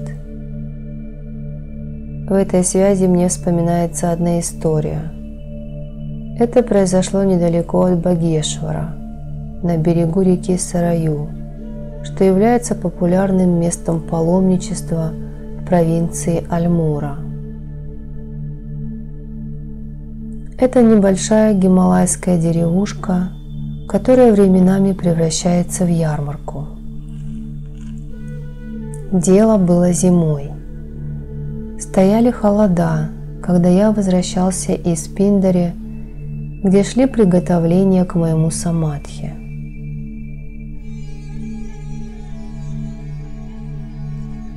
каждый день там собиралась многотысячная толпа. Туда постоянно приходил прославленный святой провинции Кумаон Нантин Баба. О нем ходило много разных историй. Чаще всего люди говорили о том, что их деды и отцы тоже встречали этого Махатму, и с тех пор он нисколько не изменился. Рядом с ним всегда сидели тигры, пантеры, медведи, послушные как домашние собачки. Много было разговоров о чудесах, которые совершает Баба. Я знал его лично. Нантин Баба был йогом самого высокого уровня.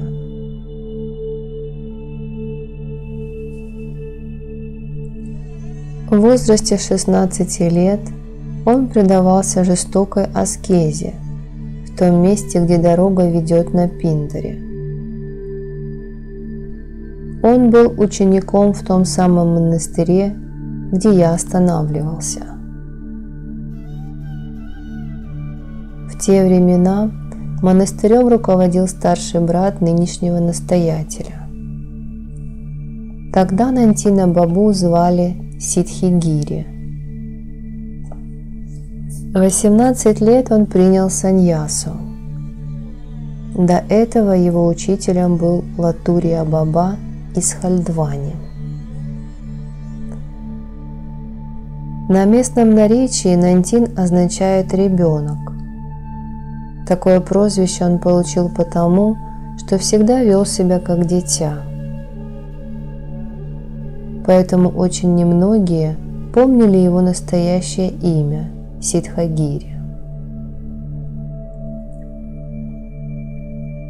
Недалеко от Багешвара, на горе среди дремучих лесов, расположено местечко, которое называется Кукурамая. Именно благодаря Нантину Бабе это место стало пользоваться популярностью среди духовных искателей. В прежние времена сотни тысяч людей приходили туда из самых отдаленных мест – из Калькутты, Бомбея и других городов. Однако там не было воды, поэтому Баба ушел оттуда, хотя место продолжало пользоваться популярностью. Он жил на горе, и до тех пор, пока я не появился в этих краях, именно его обитель была центром всеобщего притяжения.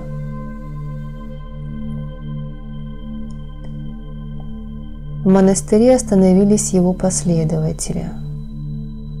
Они рассказывали о чудесах, связанных с именем Нантин Бабы.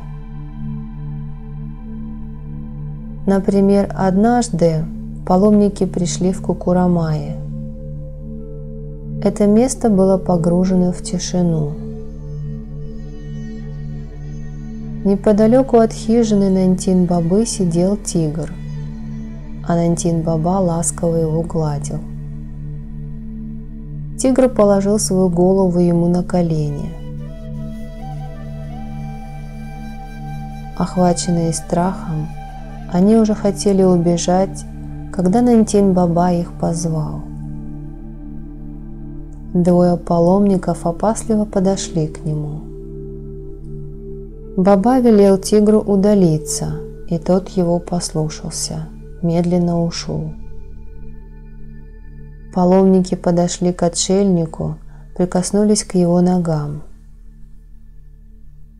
Через некоторое время Баба велел паломникам пойти в хижину и приготовить чай.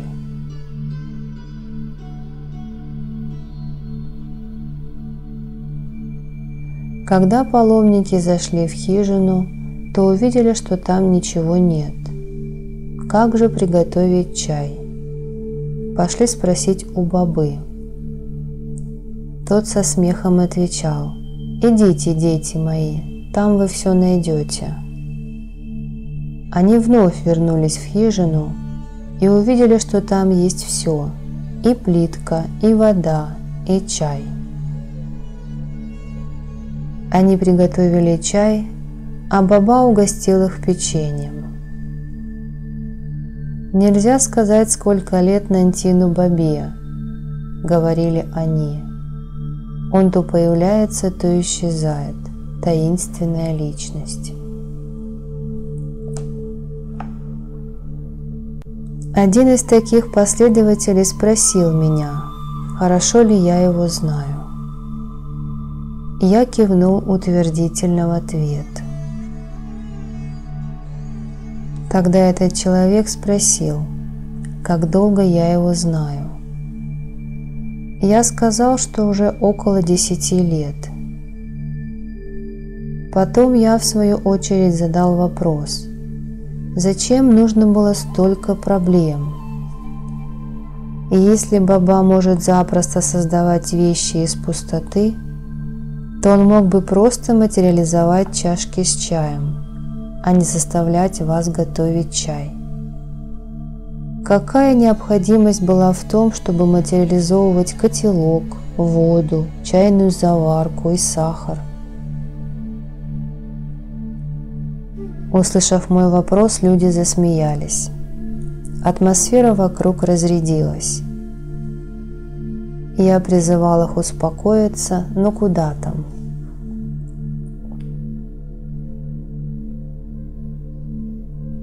Нантин Баба и сейчас обитает в этих местах. Он святой высокого уровня. Вокруг его имени постоянно возникают удивительные истории, таинственные и непостижимые. То же самое относится и к Девраха Бабе. Тот, кто жил 50 лет назад, и тот, кто жил 25 лет назад, могут рассказать о тех временах, которые происходили с его физическим телом. Разве физическое тело и то, что происходит с ним, делает человека великим? Великим его делают его поступки, его мысли, его карма.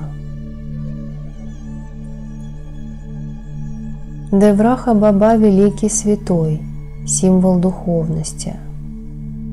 Он подобен солнцу, которое освещает все сообщество йогов. Он человек, погруженный в самого себя. Только он знает о той истине, что заключена внутри него. Почему же вы хотите очернить имя святого, приписывая ему различные чудеса? Ведь святой велик сам по себе, и ему нет необходимости никому ничего доказывать.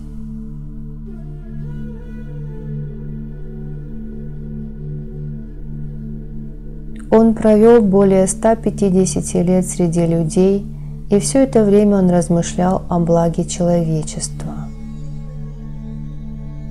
И если бы он захотел, то мог бы, по примеру многих, основать огромный монастырь, где стал бы настоятелем. Однако доказательство величия души этого человека заключается в том, что он даже и не собирался этого делать. Ведь он абстрагировался от физического мира, не желая иметь с ним никаких дел.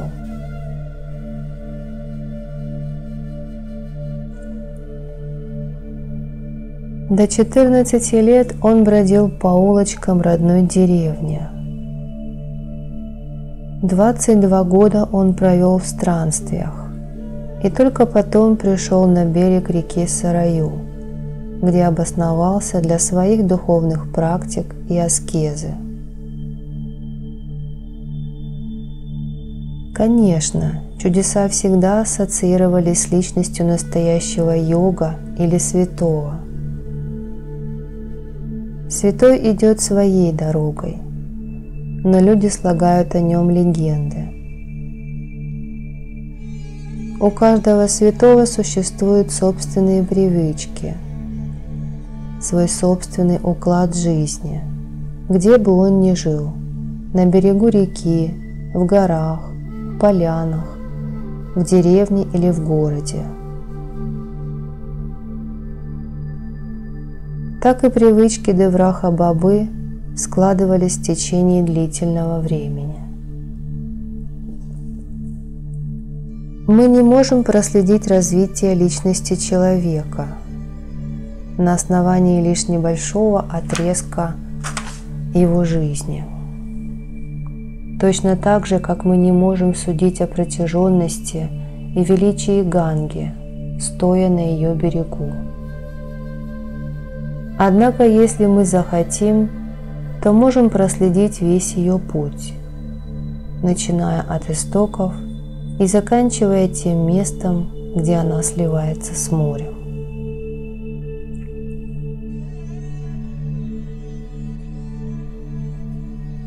Так и Девраха-баба, подобно великой реке, то поднимался на возвышенности, то спускался в долины.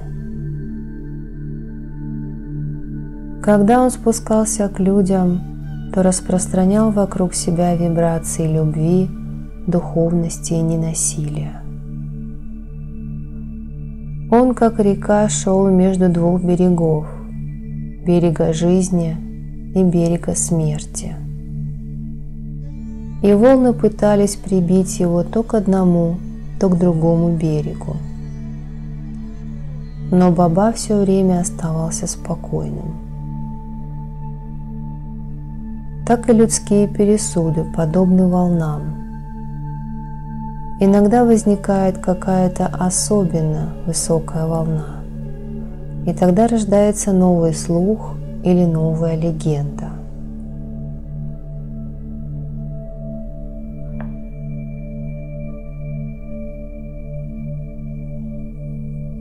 Разве может Девраха-баба нести ответственность за все, что происходит в жизни людей? Если на чьем-то огороде выросла редиска, и ее съела соседская корова, то Девраха-баба не имеет к этому никакого отношения. Но люди привыкли проводить параллели там, где их нет, везде искать соответствия и находить несуществующие причины. Конечно, Девраха-баба не обращает внимания на досужие сплетни. Он, как великая Ганга, стремится вперед, к своей цели. Ведь и эта река не беспокоится по поводу того, высохнет или нет какой-то из ее мелких притоков. Не беспокоится из-за грязи, которая в нее вливается вместе с водой ручьев и каналов. Ведь ее задача заключается в том, чтобы объединить воды всех мелких источников и донести их до океана. Река всегда течет вперед.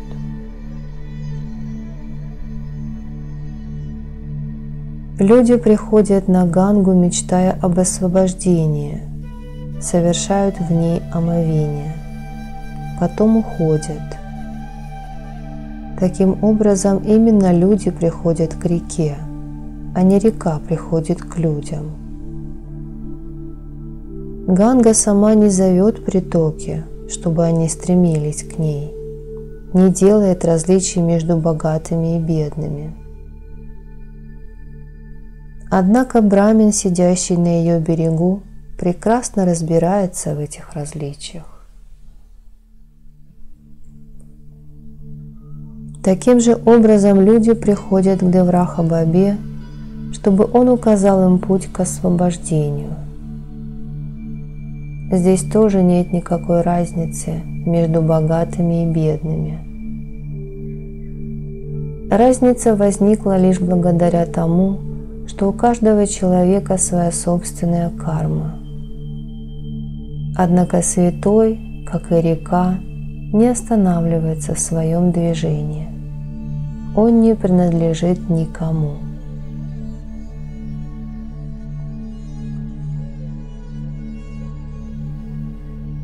И я еще много чего рассказывал, сидя на той веранде.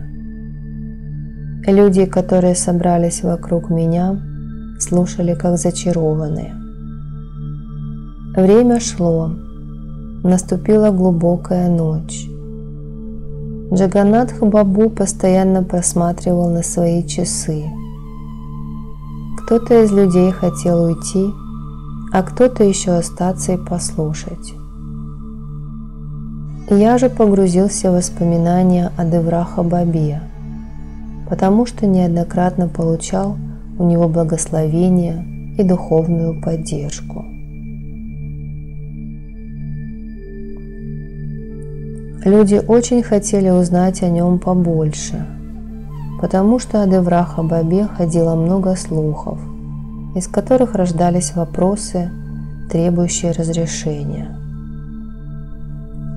И только я мог дать ответ на все эти вопросы. Поэтому мнения разделились. Часть людей хотела остаться и еще побеседовать со мной, другие же утверждали, что я устал и мне требуется отдых.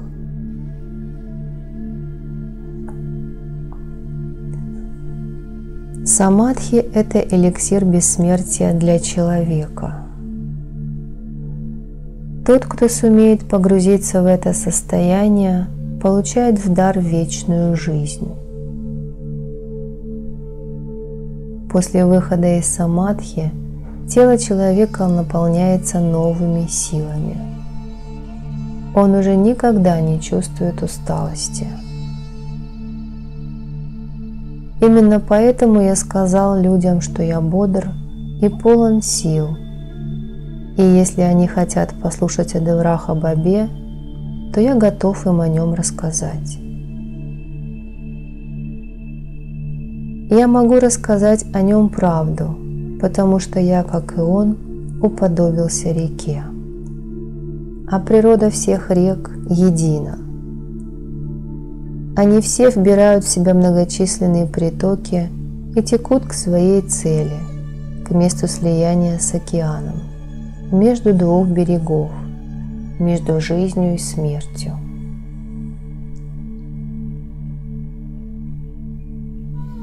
Две крайности появляются в существовании реки – наводнение и засуха. Воды наших рек несут любовь, весть о ненасилии и духовности. В водах наших рек не задерживается эгоизм, индивидуальные предпочтения, симпатии и антипатии. Обе реки стремятся дать людям освобождение и одновременно защитить их. Хотя названия этих рек различны, но природа едина.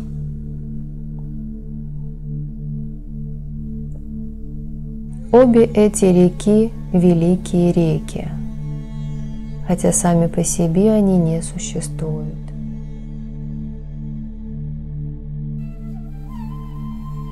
Ведь река протекает по земле. Ее воды – это воды гималайских снегов, которые они несут в дар океану. Разница существует только в индивидуальных мыслительных потоках, которые были сформированы предыдущей кармой. Сказав все это, я погрузился в пустоту. Стало казаться, что мои мысленные вибрации нацелились на поиск Девраха Бабы. Потом я стал получать от него ответные вибрации. Два ментальных потока встретились и соединились в небе. И я видел это со стороны. Как только наши ментальные потоки соединились, ко мне пошла информация о Девраха Бабы. Потом мой ментальный поток вернулся ко мне, а ментальный поток Девраха Бабы вернулся в Аллахабад. Я почувствовал, что Девраха Баба находится именно там. Перед ним тоже стояли и сидели люди.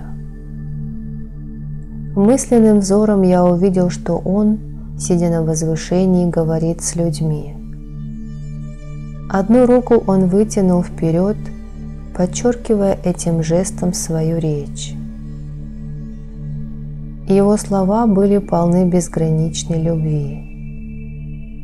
И я хотел ему что-то сказать, и он тоже что-то хотел мне сказать. Но неожиданно люди, сидящие рядом со мной, заговорили, и мое медитативное состояние прервалось. Люди думали, что я попросту заснул. Прадип Нараян Сингх призывал их к тишине, а Прамод Джи продолжал что-то говорить. Однако люди не уходили, продолжали меня ждать. Айодхья Прасад Джи, Кашьяп и Джаганнат Сингх беседовали между собой. Пришел Джагдиш Сингх из Махапура, а с ним еще люди из Бами. Камла присел в сторонке. Мне захотелось обратиться к людям со словами. Я вновь сел на стуле ровно, и люди приготовились слушать.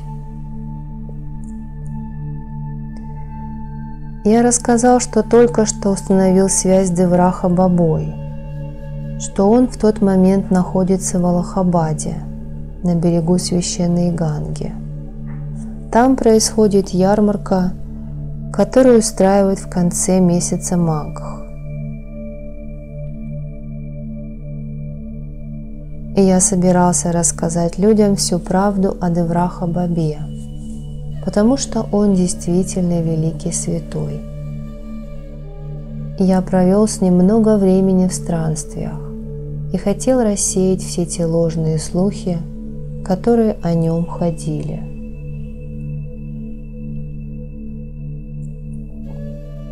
Итак, я начал рассказывать людям о великом человеке, который почти 200 лет назад родился в семье брахманов. А сегодня он ходит вдоль берегов таких рек, как Сараю, Ганга и Ямуна. И везде на своем пути он сеет семена духовности. Уже почти никого не осталось из тех, с кем он начал свой путь. А он все идет и идет вперед, к своей цели. Однако некоторые его спутники еще остались. Например, Баба Рам Кишор Дас Джи, Мауни Махарадж. Именно словами Мауни Махараджа я сейчас хочу вам кое-что сказать. Они принадлежат ему, а не мне.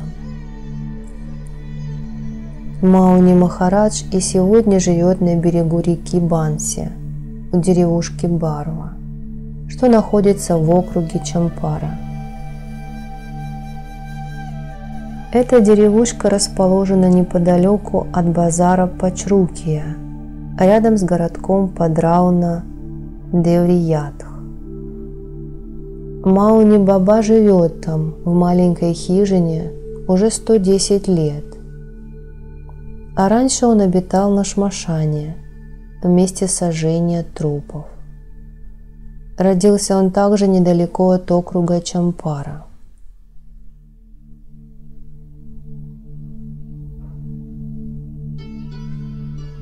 Было время, когда он скрывался от людей, но я знал, где его можно найти, потому что специально искал и его, и Джанардана Даса Бабу, потому что они когда-то жили вместе с Девраха Бабой.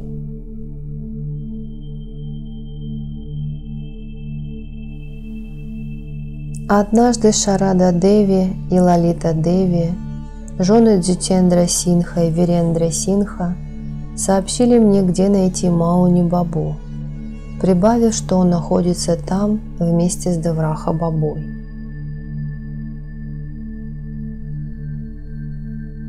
На расстоянии 9 километров от Падрауны расположена деревушка Симара. Там жила семья моих последователей. 3 брата – Вирендра Сингх, Сурендра Сингх и Житендра Сингх, а также Шарада Деви и Лалита Деви часто прислуживали тем 2 отшельникам. Мауни Баба был очень ими доволен и поэтому согласился встретиться со мной.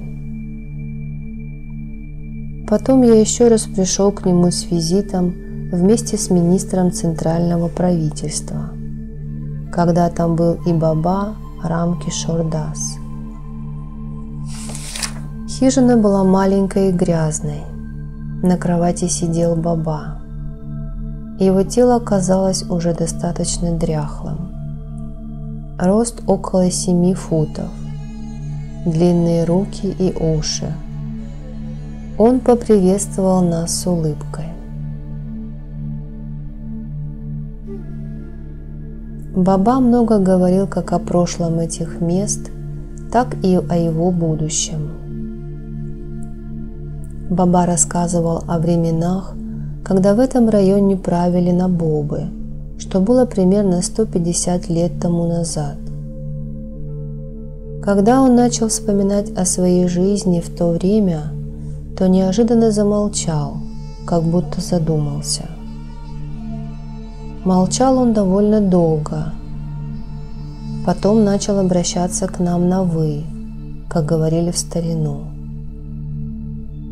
Сын министра, господина Сингха, записывал на магнитофон все, что говорил Баба. Удивительное дело, Баба говорил на чистейшем бходжпуре. Я уже не в первый раз встречался с отшельниками, чей возраст насчитывал более 100 лет. Видел и тех, кому было от 200 до 400 лет.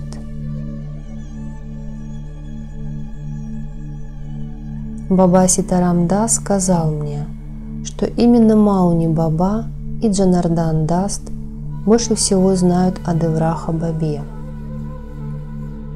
Ситарам Дас Баба – йог высшего уровня, который живет в лесах недалеко от Хальдвани в провинции Найниталь. И ему 115 лет.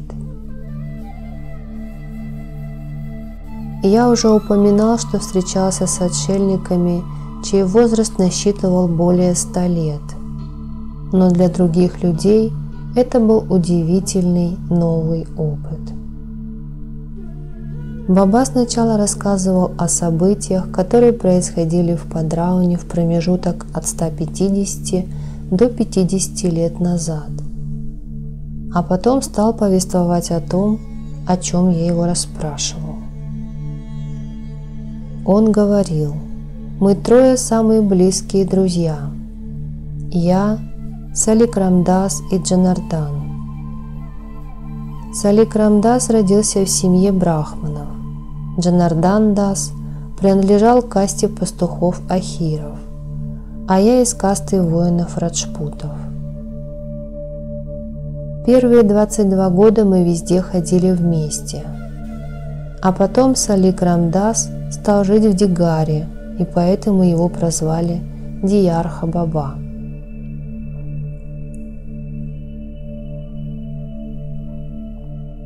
В то время княжеством правили набобы, хотя англичане уже оказывали огромное влияние на внутреннюю и внешнюю политику. Тогда святые и отшельники пользовались всеобщим уважением. В то время я был еще молодым отшельником, при этом очень вспыльчивым. Я постоянно ссорился с разными людьми. Саликрам Дас тоже был вспыльчивым, но более спокойным, чем я. Во время рассказа Баба постоянно останавливался, как будто надолго погружался в прошлое. Он то закрывал глаза, то открывал их вновь. Голос его вибрировал от охвативших его эмоций. Иногда он, казалось, не может вспомнить что-то особенное. Мы задавали ему много вопросов, и он пытался ответить на все эти вопросы. Потом жена Вирендра Синха Лалита Деви и жена Джитендры Шарада Деви напоили его фруктовым соком. Потом Баба вышел наружу из хижины, несколько раз сфотографировался с людьми и вернулся обратно. Время шло, и погода менялась. На небе собрались тучи, в воздухе запахло дождем. Некоторые люди забеспокоились. Пришли Раджа и Рани Падрауны, которые сейчас являются министрами индийского правительства, а с ними много других людей. Толпу отодвинули в сторону. Было видно, что авторитет Бабы среди односельчан еще больше вырос. Ведь здесь находилось так много влиятельных и облеченных властью людей.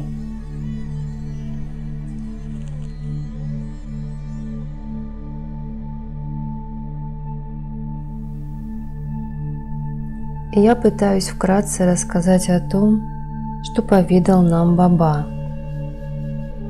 Он рассказал 3 истории из их жизни, из жизни 3 друзей, которые невозможно забыть.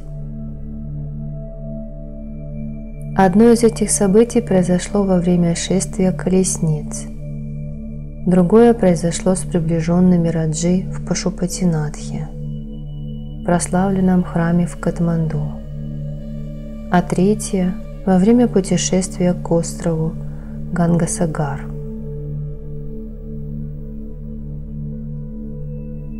Это были главные события первых 22 лет странствий. Потом они отправились в сторону Уттараханды в Гималаях, расстались друг с другом и погрузились в медитацию, каждый на своем месте. Все 3 были одногодками. Баба многое не помнил. Он рассказывал, что все 3 друзей были вайшнавскими святыми. Джанардан Дас Баба начал предаваться аскезе в месте, расположенном на дороге в Бадринатх, на берегу реки Варуна-Ганга. А Салим Рамдас сначала бродил на берегах реки Сараю, а потом осел в Дияре, и постепенно его стали называть Диярха Баба, а потом это имя преобразовалось в Девраха Баба. Под этим именем он сегодня и известен людям.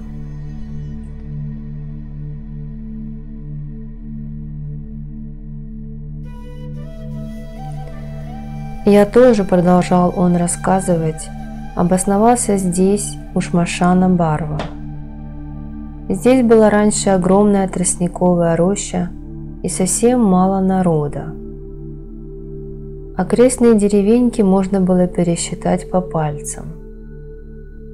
Так я жил, подолгу оставаясь то в одной, то в другой хижине. Я прожил здесь примерно 110-115 лет. Что же касается Девраха Бабы, то он много лет провел в обществе Дамрували Бабы и Нархаридаса Бабы в лесах Виндхьянчала.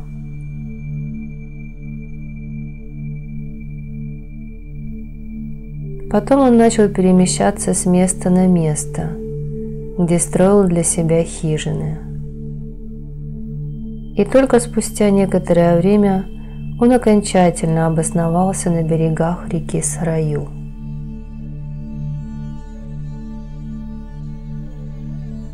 Джанардан Дас не захотел спускаться вниз с Гималайских гор. Очень давно мы не собирались все вместе. Я продолжал жить на Шмашане в месте кремации трупов. Другой мой друг жил в Дияре, а Джанардан в Гималаях. Каждый из нас твердо придерживался выбранного однажды пути. Впоследствии Девраха Баба стал очень знаменит. Мы же просто продолжали идти своей дорогой. Теперь у меня уже нет желания жить. Я остаюсь на этой земле лишь потому, что эти две прекрасные женщины ухаживают за мной и боготворят меня. И если бы не они, я бы уже давно покинул свое физическое тело. Теперь меня уже мало кто знает. Иногда люди дают мне молоко, и я его пью. Иногда люди приносят мне еду, и я ем. Иногда в течение долгих месяцев я совсем ничего не ем. Иногда ем несколько дней подряд. Но вот теперь у меня появились дочери Лалита и Шарада.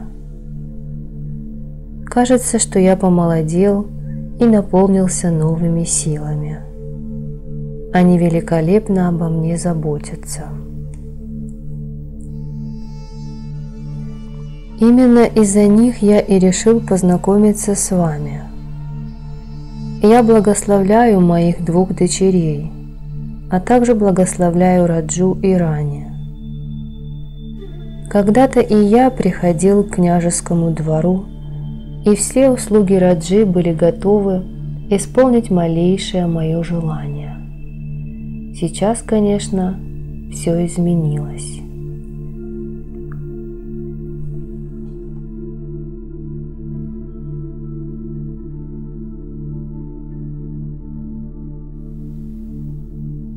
Потом Баба пообещал, что пока не будет покидать свое физическое тело. Его самое большое богатство – изваяние божества Сальгирама, которое он получил от Муктинатха. Иногда божество исчезает, а иногда появляется у него на ладони. Жизнь Мауни Махараджа связана с Сальгирамом. Баба говорит, что когда божество его покинет, он тоже покинет свое физическое тело. Однажды это почти случилось. Сальгирам его покинул, и Баба, прождав целую неделю, уже был готов распроститься с жизнью. Но Сальгирам успел вовремя. Сначала он возник на ладони отшельника, а потом предстал перед ним и позаботился о молоке и угощении для святого.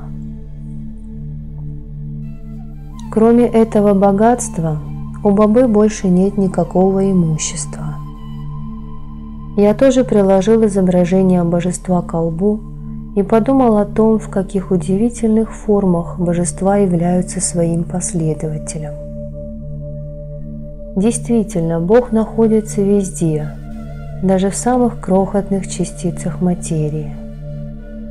И если Бог может вселиться в камень, то есть ли кто-то милосерднее и сострадательнее Него? Поэтому Бог может явиться перед человеком в любой момент и в любом обличии.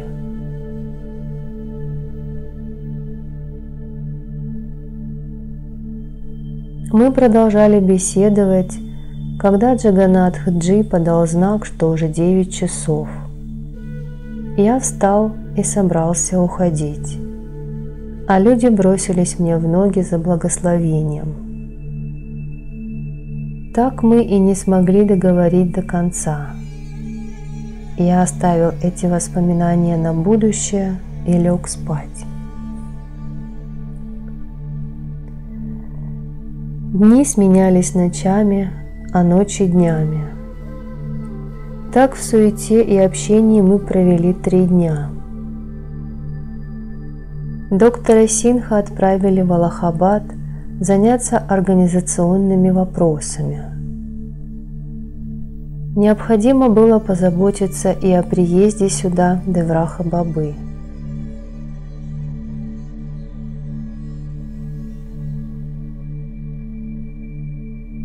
На следующий день мы отправились на джипе и легковой машине из Сасарама получить благословение Каши Бабы Вишванатха, а на ночь установились у Виндьявасини Ма. Лала Бабу сидел за рулем джипа. Бхим Сингх Чаухан, Джай Сингх и другие сидели рядом со мной. Бадри Бабу управлял фиатом. Джаганатх Сингх со своими друзьями сидели рядом. На рассвете мы прибыли к священному месту слияния рек. Мы совершили омовение в Ганге и отправились на даршан к Девраха Бабе. Машины скользили по прибрежному песку. Мы ехали по направлению к истокам Ганги. По дороге мы увидели огромное количество навесов и палаток, но чаще всего они были пусты. Наконец, мы приблизились к навесу Девраха Бабы. Слышался плеск речных волн, светило мягкое зимнее солнце. Навес был закрыт, а перед ним собралась в ожидании многотысячная толпа. Мы остановили свои машины неподалеку от этого места. Сопровождавшим меня людям я велел подойти поближе к помосту, а сам решил ждать в джипе. Некоторые люди разбрелись по своим палаткам, которые они возвели неподалеку от навеса. Неожиданно дверь открылась, и на возвышении показался Девраха Баба. Он огляделся по сторонам, потом склонился в сторону. Его тело было прикрыто оленьей шкурой. Я уже собирался выбраться из джипа, но не успел этого сделать, как Баба приказал одному из своих отшельников подойти к джипу и привести меня.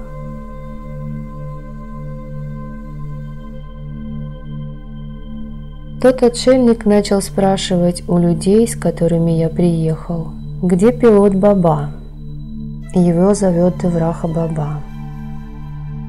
Прадип подбежал ко мне с этой вестью, но я уже и сам вышел из джипа. В толпе почти все люди обо мне знали. Я бросился к Девраха Бабе, и меня тут же со всех сторон окружили те, с кем я приехал. И я никогда не смогу забыть этот прекрасный момент своей жизни. Незабываемый момент встречи с ним. Тысячи людей, которые находились там, были свидетелями этой встречи. Казалось, что все происходящее было заранее предопределено. Чаще всего бывает так, что как обычные люди, так и отшельники живут связанные узами собственных симпатий и антипатий. Но есть и такие путники на жизненном пути, которые убивают свое эго и живут ради других людей. Кажется, что там, где пребывают эти люди, находится рай, и не надо искать его где-то в другом месте. У меня было такое чувство, что мы встретились с ним после разлуки, которая продолжалась в течение нескольких перевоплощений. Тогда я впервые встретился с Бабой в физическом теле. Люди, которые приехали вместе со мной, подходили по очереди, чтобы поприветствовать его, а я чувствовал, как из сердца забил неиссякаемый источник любви. Он обратился к нам с речью, и каждое его слово было подобно прекрасному, благоухающему цветку. Казалось, что душа, которую я любил когда-то в прошлом, вновь предстала передо мной. Прошлое, настоящее и будущее слились воедино. На несколько секунд мир остановил свое движение. Я стоял неподвижно, и в этот момент мир для меня был подобен открытой книге. Речь Бабы была пропитана сладчайшей любовью. Перед моим мысленным взором начали разворачиваться картинки из жизни этого святого. Вот он на берегу реки Нармады, а вот он на берегу священной Ганги. Я видел его то в лесах Виндхьявасини, то в песках Дияра. Некоторые люди хотели поведать и свою собственную историю. Я видел, что им это необходимо. При этом Баба собрал весь свой ментальный поток воедино и стал посылать его в мою сторону. И я же принимал его, и от этого расчувствовался сверх всякой меры. А Ганга тем временем продолжала свой нескончаемый бег. По ее берегам раскинулись песчаные отмели, которые издалека можно было принять за пески пустыни. Песчинки плясали в воздухе, когда порыв ветра поднимал их вверх. Ветер был холодный, но Баба продолжал говорить без остановки. Он очень просто объяснил то, как следует исчислять возраст искателя истины. Возраст искателя истины насчитывает столько лет, сколько он провел в поисках Бога, в аскезе и духовных практиках. Все остальные годы прошли бессмысленно и поэтому не засчитываются. Ведь у Махатмы не бывает ни родной деревни, ни родного дома, ни родственников. Каждая мельчайшая частица Вселенной одухотворена, и поэтому вся Вселенная является для святого домом. Правда, Гималаи – это отдельная история, потому что гималайские пещеры можно сравнить с тайным княжеством искателей истины. И если ваш ум будет пребывать в Гималаях, то вы найдете истину. Если же человек нашел истину, то больше ему ничего не нужно искать. В противном случае можно считать, что жизнь человека прошла напрасно. Цель жизни заключается не только в том, чтобы постоянно идти вперед, но и в том, чтобы делать что-то для того, кто пребывает в каждой мельчайшей частице этого мира. Баба вручил мне узелок с орехами кешью и кишмышом. Я молча стоял напротив него. Какое-то время Баба тоже хранил безмолвие. Казалось, что его длинные руки стали короче, волосы занавесили лицо, при том, что он обратил свое лицо к небу и что-то там искал. На небе не было ни облачка, но из-за висевшей в воздухе пыли небо тоже казалось пропыленным.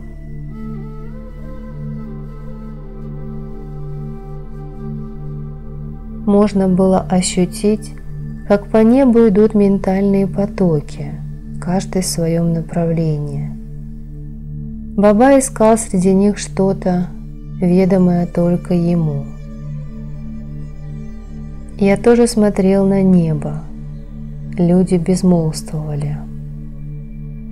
Один человек, называя себя учеником Бабы, пытался дотронуться до его ног. В этот момент Девраха Баба подозвал меня к себе и спросил, смогу ли я справиться с тем даром, который он хочет мне дать.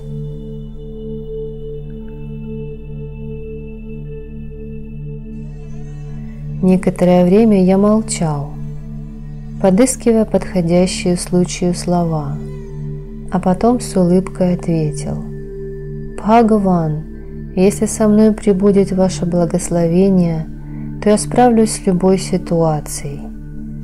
Я пришел сюда просто увидеть вас, и вот моя цель достигнута.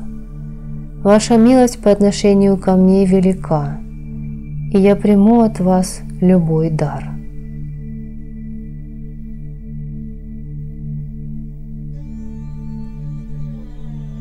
Когда я говорил все это, перед моим мысленным взором пронеслись события в Горакхпуре.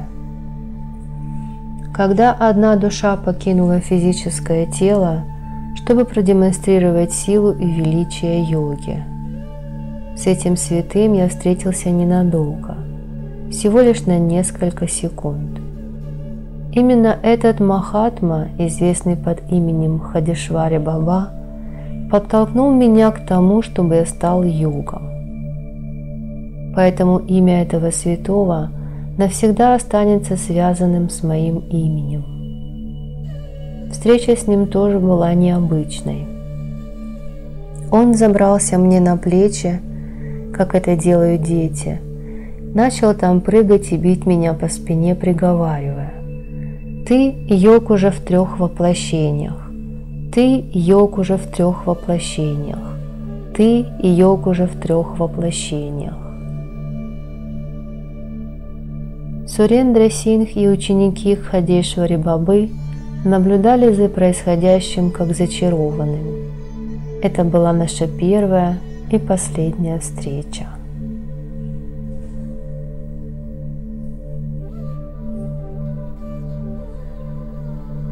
И вновь я оказался в похожей ситуации. Я молча смотрел на Девраха Бабу, погруженный в раздумья. Девраха Баба улыбался. Потом он снова подозвал меня. Некоторое время я не решался это сделать, пораженный внезапным опасением, что Девраха Баба хочет передать мне свою силу и уйти. Тогда Баба засмеялся и вновь спросил: «Сможешь удержать мой дар? Ты уже нашел истину, однако тебе еще многое предстоит сделать. Вот тебе мой дар, но смотри, не урони его». Баба несколько раз повторил это предостережение, а потом сказал: «Я вручаю тебе задание. То, что тебе предстоит исполнить в этом мире. Держи этот дар, но он не должен упасть».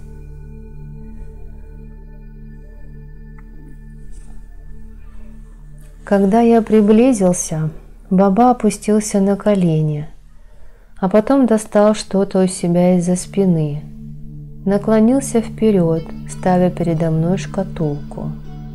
Он вновь спросил меня: «Сможешь удержать этот дар?» Я приблизился к нему еще ближе и ответил: «Если со мной будет ваше благословение, то удержу. Я готов».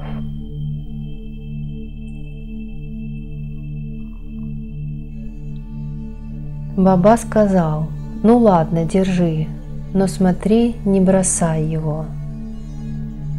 Он наклонился еще больше вперед.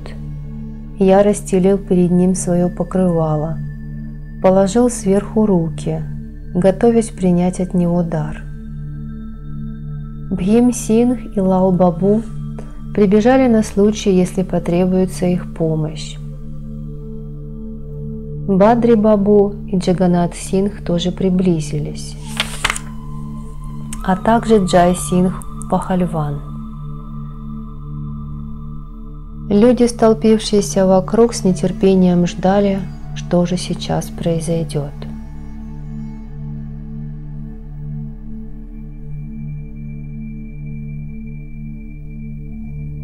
Мое сердце переполнилось разнообразными чувствами. Ум успокоился, а Баба в который уже раз произнес: «Передаю тебе этот дар, смотри, не дай ему упасть».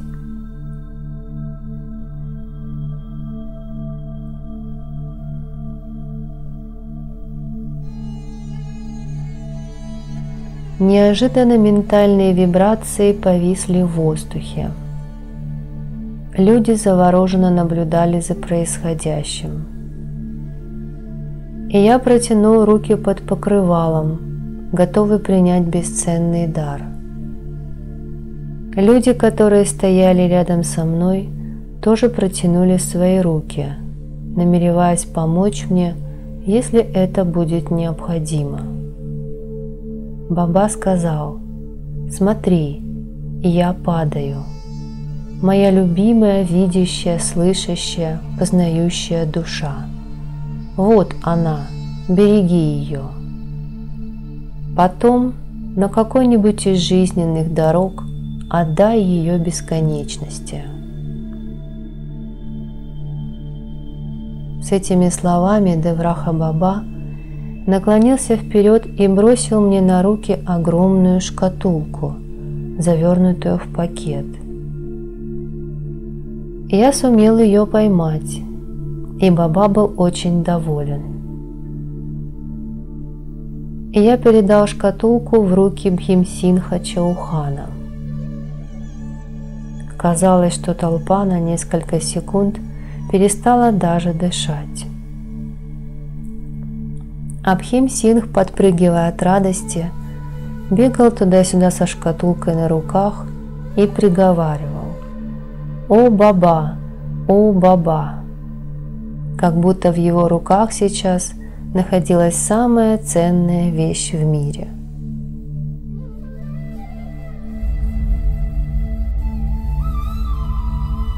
И действительно, в его руках в тот момент находились подлинные сокровища любви, духовности и благодати.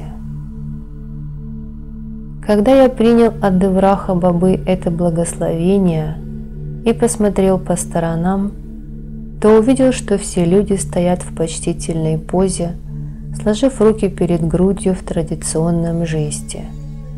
Так они выражали мне свое почтение.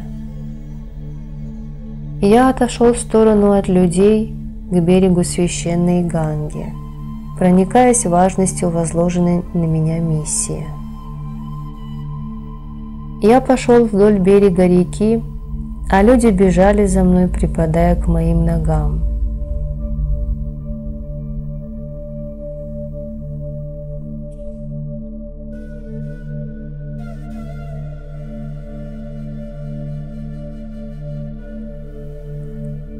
Баба ушел в свою хижину, и огромная толпа людей устремилась за мной.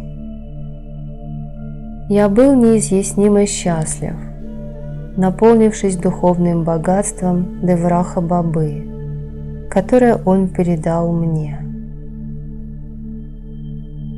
Мы все медленно пошли к джипу. Люди продолжали следовать за мной. Когда человек достигает просветления, то в этот момент и проявляется его истинное величие. Тогда каждая частица во Вселенной становится для него одинаковой, и каждая частица во Вселенной становится для него родным домом. Теперь он может жить так, как захочет, потому что его намерение обладает силой материализации. Он может по-прежнему жить среди людей, но это уже будет совершенно другая жизнь. Он получает власть над силами природы и отныне с одинаковым состраданием относится ко всем живым существам, желая им добра. Он узнает все тайны мироустройства, тайны жизни и смерти. Даже солнце перестает жечь его своими беспощадными лучами. Вместо этого его лучи начинают приносить прохладу. Облака сами покрывают его своей живительной тенью. И этот человек, наделенный сверхъестественными способностями, теперь может уже ни о чем не заботиться и посвятить свою жизнь служению человечеству. Именно так всегда и поступал Девраха Баба. Ведь возраст – это всего лишь характеристика физического тела. В духовном мире возраста в привычном нашем понимании не существует. Ведь душа человека не рождается и не умирает. Изменяется только направление движения, изменяется форма. Душа воплощается в том или ином теле в соответствии с предыдущей кармой. Физическое тело – это инструмент, жизнь – путешествие, аджива – путник. Мы продолжали свой путь. По речному песку проходила дорога, что вела к храму Шанкарачарьи. Машины ехали быстро, и прошлое стремительно отступало. Но произошло лишь изменение в декорациях физического мира. Внутри все оставалось неизменным. Потом и река оказалась позади. Мы приближались к городу. Я постоянно вспоминал слова, которые мне говорил Девраха Баба. Он сказал: кто-то встречается нам на жизненном пути, кто-то покидает нас. Все эти встречи и разлуки предопределены заранее. Однако человек при желании может изменить свою карму. Мы все живем вечно, мы были всегда. Кто-то здесь, кто-то там. Но подобное мироустройство существует всегда. Как много веков уже священная Ганга несет свои воды к океану, смывая грехи людей. Это законы, установленные природой. Люди приходят и уходят, встречаются и расстаются.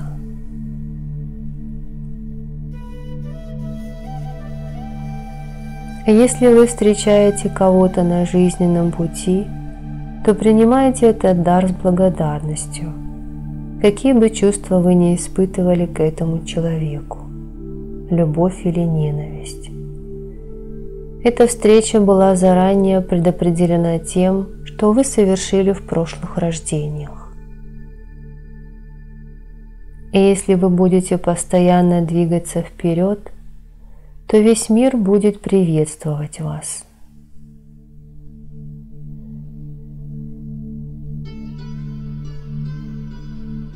Через некоторое время мы по улице Найяммарг подъехали к дому мэра города. Господин Рахеджа уже нас ждал. По дороге мы встретили доктора Л.П. Синха. Ко мне подбежали дети господина Асрани, Мина, Лина, Сушила и Дипак. Дом был старым. Хотя я находился в этом месте в первый раз, мне казалось все хорошо знакомым. И тут появилась Лакшми в школьном платьице, как воплощение воспоминаний прошлого. Это была та самая Лакшми, которую я встречал на улицах Дарджилинга, в Шиллонге и в Тансукия. Видел я ее и в огромном калькутском особняке, всего в каких-то 18 лет назад. Это были удивительные воспоминания. Однако она меня не узнала. Да и как она могла меня узнать? Ведь это не была прежняя Лакшми. Это была другая девушка, в которой в тот момент воплотилась Лакшми, 16-летняя дочь господина Ансари. Я же видел в ней ту Лакшми, которая 16 лет назад тоже была 16-летней.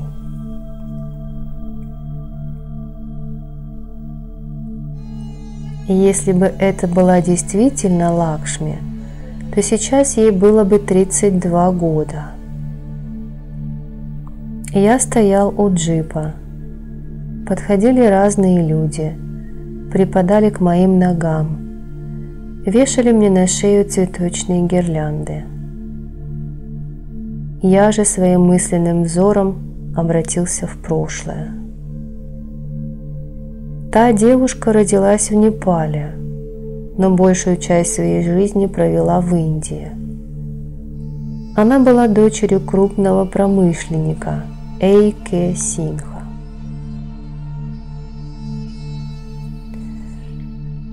После получения Индии независимости ее семья переехала из Чингау в Калькутту, а потом в Тинсукия. Я познакомился с этой семьей в вагоне первого класса во время путешествия по маршруту Барауни-Тинсукия. Постепенно мы очень сблизились. Тогда Лакшми была студенткой первого года в колледже, и эта сегодняшняя девушка тоже училась в высшей школе на первом курсе. История повторилась. Однако теперь эта прежняя девушка была слишком далеко от меня, ведь прошлое не вернешь. Так повелось от сотворения мира. Люди любят друг друга, привязываются друг к другу, а потом расстаются. Обязательно происходят какие-то непредвиденные события. И все это из-за эгоизма людей, которые всегда стремятся стать первыми и одержать друг над другом верх. Но однажды человеку приходится столкнуться с тяжелыми испытаниями. Судьба приготовила их для всех, без исключения. И если вы привязываетесь к чему-то, то судьба обязательно у вас это отнимет. Или же вы начинаете ненавидеть то, что прежде любили. Я видел, как люди любят друг друга и как они друг друга ненавидят. Я видел, как вчерашние друзья превращаются в злейших врагов, а враги становятся друзьями. Но все это существует лишь до тех пор, пока человек в своих поступках руководствуется лишь собственным эгоизмом.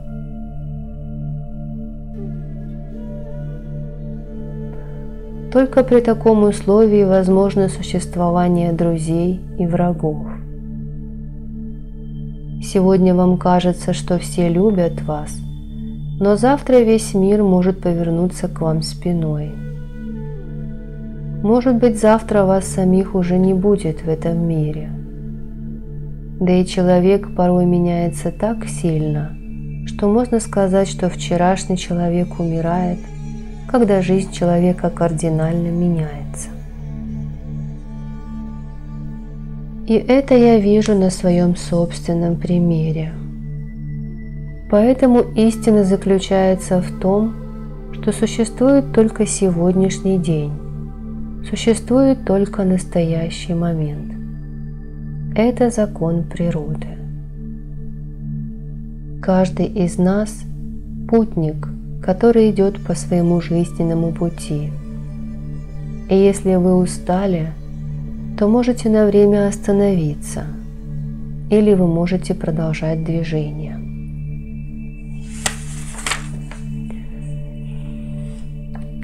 Все зависит от вашего желания. Разрыв и соединение, созидание и разрушение – это две стороны одной и той же медали, две стороны желания. И человек неразрывно связан и с тем, и с другим. Так и Лакшми то отрывалась от меня, то воссоединялась со мной. Вот и сегодня она предстала предо мной в новом обличии.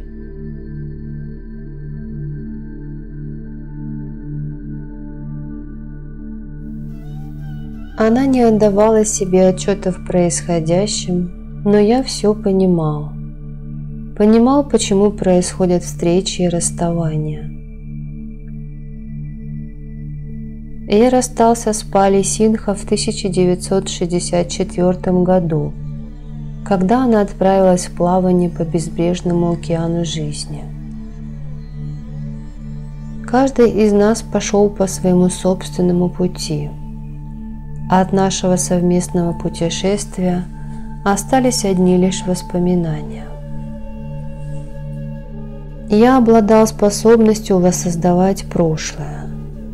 И я понимал, почему кто-то встретился мне на жизненном пути, а с кем-то пришлось расстаться. Почему же обычные люди не задумываются над этим, сваливая все на судьбу, на простое стечение обстоятельств?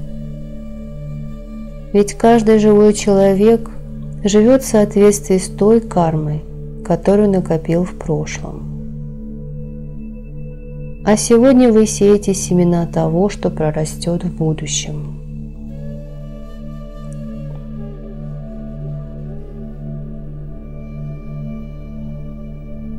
Тем временем вокруг меня собралось довольно много народа. Цветочные гирлянды громоздились горами. Господин Рахеджа и его жена занимались организационными моментами. Прадипы священника из храма Бадринатхи, Премлала Бабулалия разгружали машины. Джаганатх Сингх оценивал обстановку. Прибыли Сурендра Сингх и Би Си Капур. Дети веселились от души. Лила что-то говорила. Мина была погружена в благоговейное молчание. А Сушила убежала к дому. Но вот из дома вместе с Дипаком вышла Лакшми. Она водрузила мне на шею цветочную гирлянду и прикоснулась к моим ногам. Она ничего не знала о той кармической связи, которая между нами существует, но я помнил все. Перед моим мысленным взором пронеслись все воспоминания, связанные с ней. И то, что происходило между нами в Гималаях, и в долинах Дарджилинга, и на берегу реки Брахмапутры. Она была связана со мной в 3 лицах. Сначала была Лакшми, потом Пали, а теперь снова Лакшми. В лице сегодняшней Лакшми я узнавал образы всех 3 женщин, как будто они слились воедино. Неожиданно я вновь подумал о Девраха Бабе. Его улыбающееся лицо, казалось, что-то хочет мне сказать. Как будто он хотел сказать, что все происходит именно так, как было предопределено природой. И воспоминания приходят к нам не просто так. И события, которые напоминают о прошлом, тоже не случайны.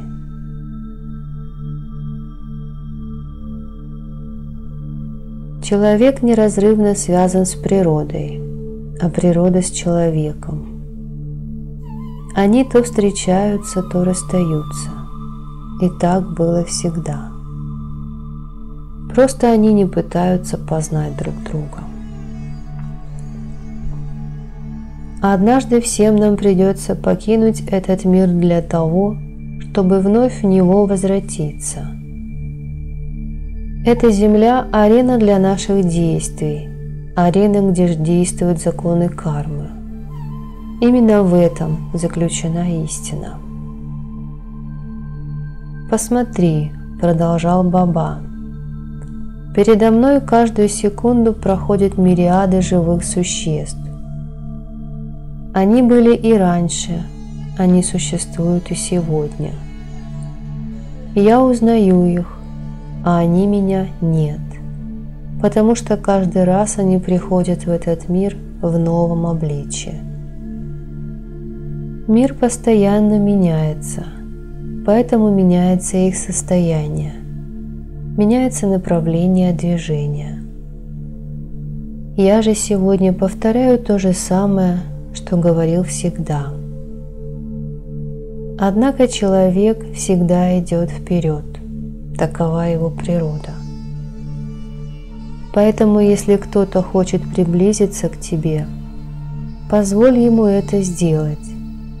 Если же кто-то хочет покинуть тебя, то не препятствуй ему. Ведь очень небольшое количество людей остается с нами до конца. Я наблюдал множество живых существ, которые рождались в различных телах и, наконец, получали тело человека. Родиться в теле человека – это большая ответственность. Просто родиться в теле человека недостаточно. Необходимо еще и что-то делать. Поэтому всегда иди вперед, не останавливайся на своем пути и распространяй среди людей истинное знание. Обменивайся свободными мыслями с другими просветленными людьми. Именно тогда будет какой-то смысл от воплощения в человеческом теле. А колесо дхармы продолжает крутиться. Карма создается и разрушается, а кто-то достигает освобождения. Я чувствовал, что это были не мои мысли, а мысли Девраха Бабы. Неожиданно подошел Джаганнатх Сингх и стал настаивать на том, чтобы вернуться в Сасарам. И очарование момента было разрушено. Тут подоспел и Сурендра Сингх, который уже успел все устроить как полагается, и мы отправились наверх. Наверху я сел на своем сиденье, а люди расселись вокруг меня.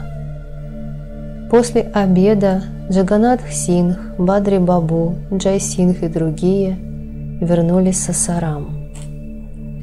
Прадип Нараян Сингх и Бхим Сингх Чаухан отправились в Лакхнау и Катгодам. Остался только я, да еще и священник из храма в Бадринатхе, Прем Лала Бабулья. Люди, с которыми я не расставался уже многие месяцы, покинули меня в считанные секунды. Все пошли дальше своей дорогой.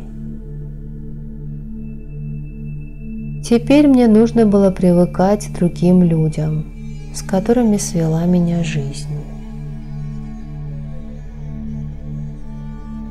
Многие люди, которые собрались вокруг меня, интересовались вопросами, связанными с йогой.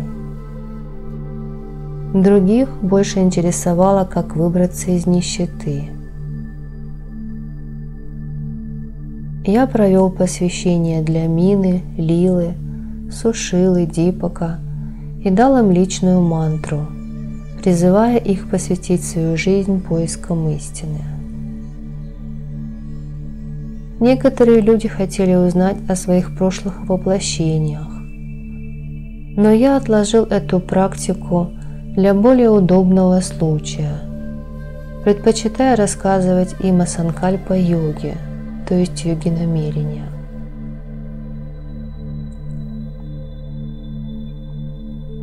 Человек не может вечно бежать вперед, не оглядываясь по сторонам. Рано или поздно жизнь нанесет ему тяжкий удар, который заставит его остановиться и задуматься. Родители Лакшми, Четансари, были очень довольны, что я почтил их своим присутствием. Они считали, что только избранные люди могут постичь истину, а обычный человек боится смерти и пытается выжить всеми правдами и неправдами. Время шло, и все постепенно занялись своими делами. Я тоже совершил прогулку по окрестностям, а потом вернулся в Аллахабад. Тем временем погода полностью изменилась.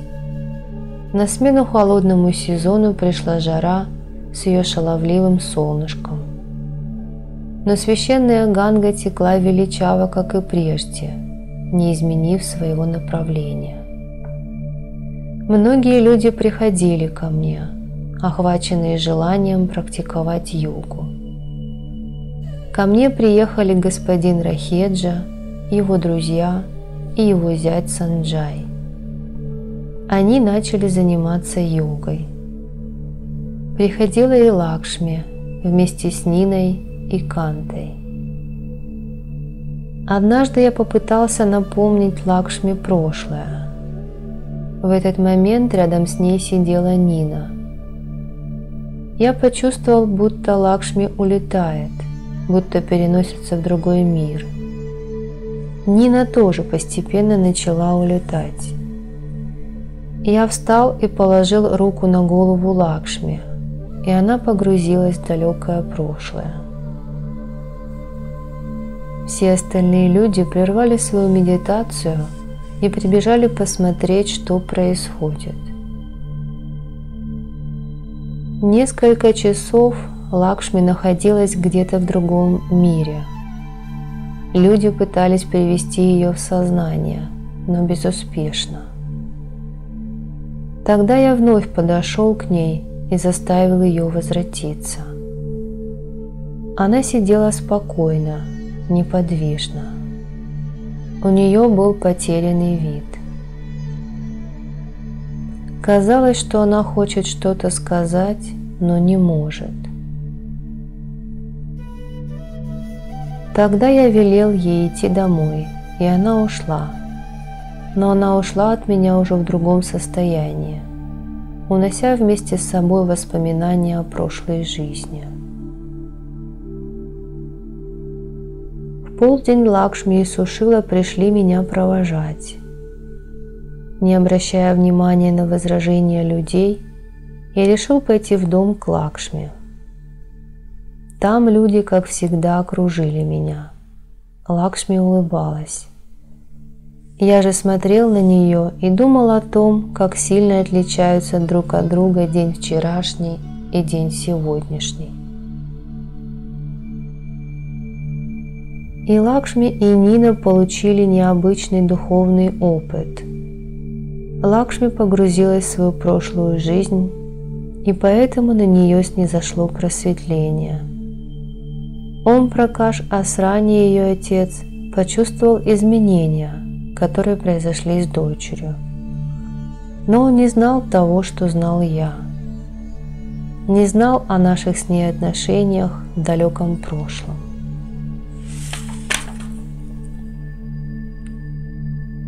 Однако время никому не позволяет остановиться надолго, и особенно человеку, который обладает поистине обезьяньим умом. Он, подобно обезьяне, вечно перепрыгивает с ветки на ветку. И я, благодаря стараниям директора колледжа в Гопал-Гандже Саччитананды Пандея, приехал в этот городок. Нарендра Шукла забрал меня из Аллахабада. профессор Трибхуван Сингх, Прамод Курай Пандей, Равиндра Сингх и профессор Шарада Сингх приложили много усилий к тому, чтобы Гопал Ганж превратился в настоящий центр духовности. Нельзя обойти вниманием и заслуги доктора Джьоти, Хушан Сингх и Сурьядева Сингха.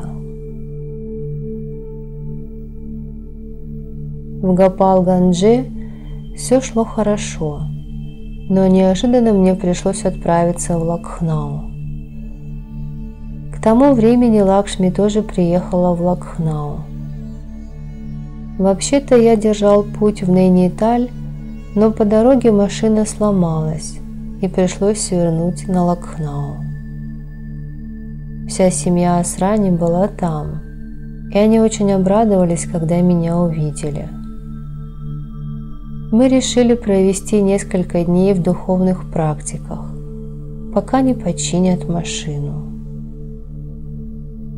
Казалось, что все члены этой семьи сильно изменились. В них появилась дисциплинированность, религиозное рвение и твердая вера. Однажды Лакшми задала мне такой вопрос. Если человек знает истину, то почему же его сердце все равно неспокойно? Почему он сбивается с правильного пути?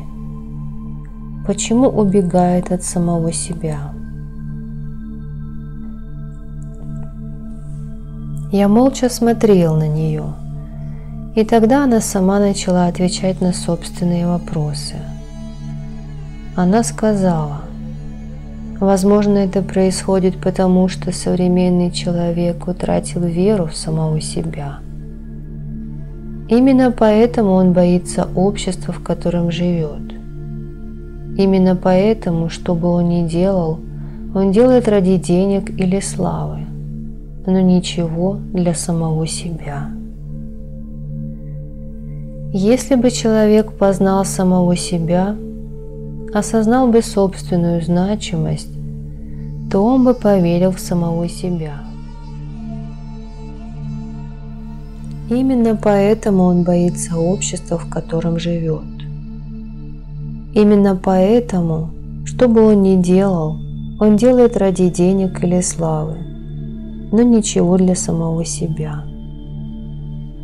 Если бы человек познал самого себя, осознал бы собственную значимость, то он бы поверил в самого себя.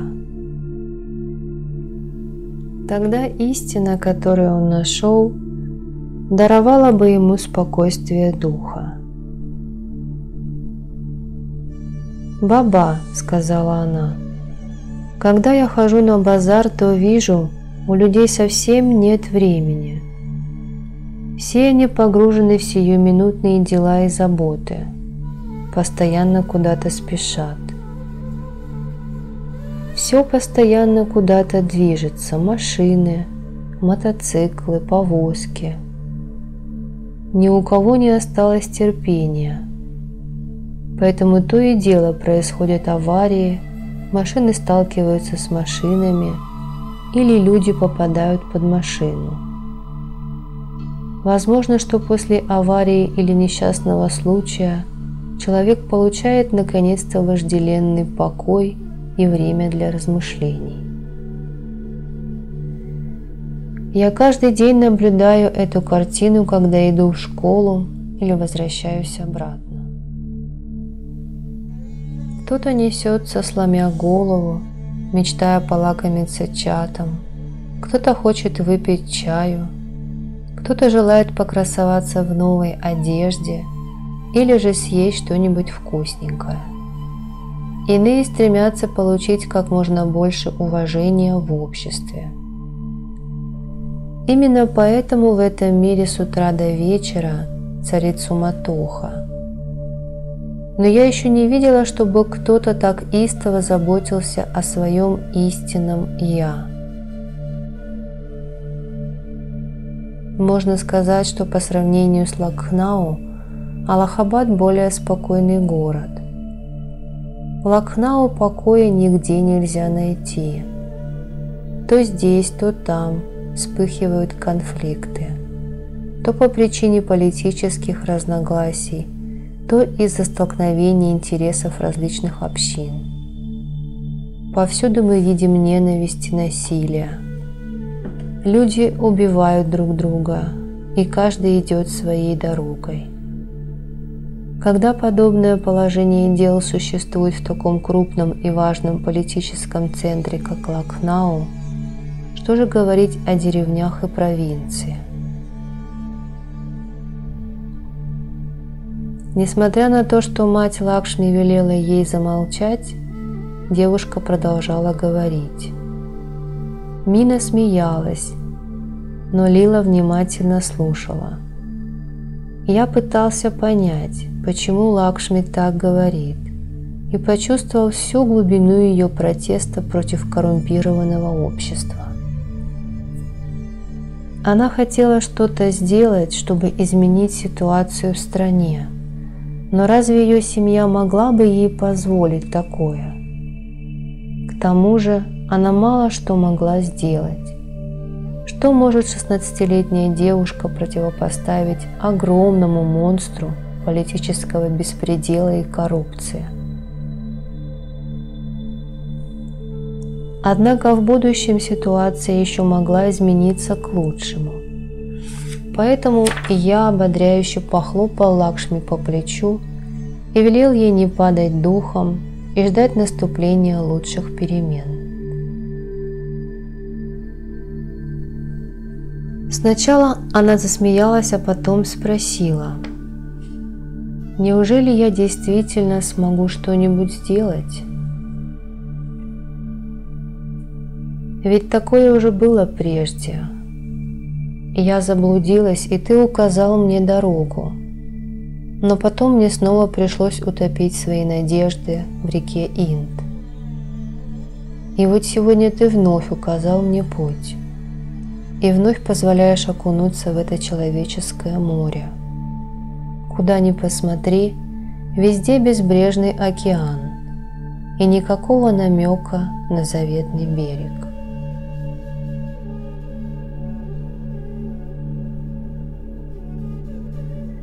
Моя семья стремится к достатку. Страх перед обществом отравляет мозг. На улицах драки и беспорядки. Даже религиозные деятели развращены, а политика стала игрой для небольшой группы людей. Моя школа – это тоже рассадник порока. Куда же податься человеку?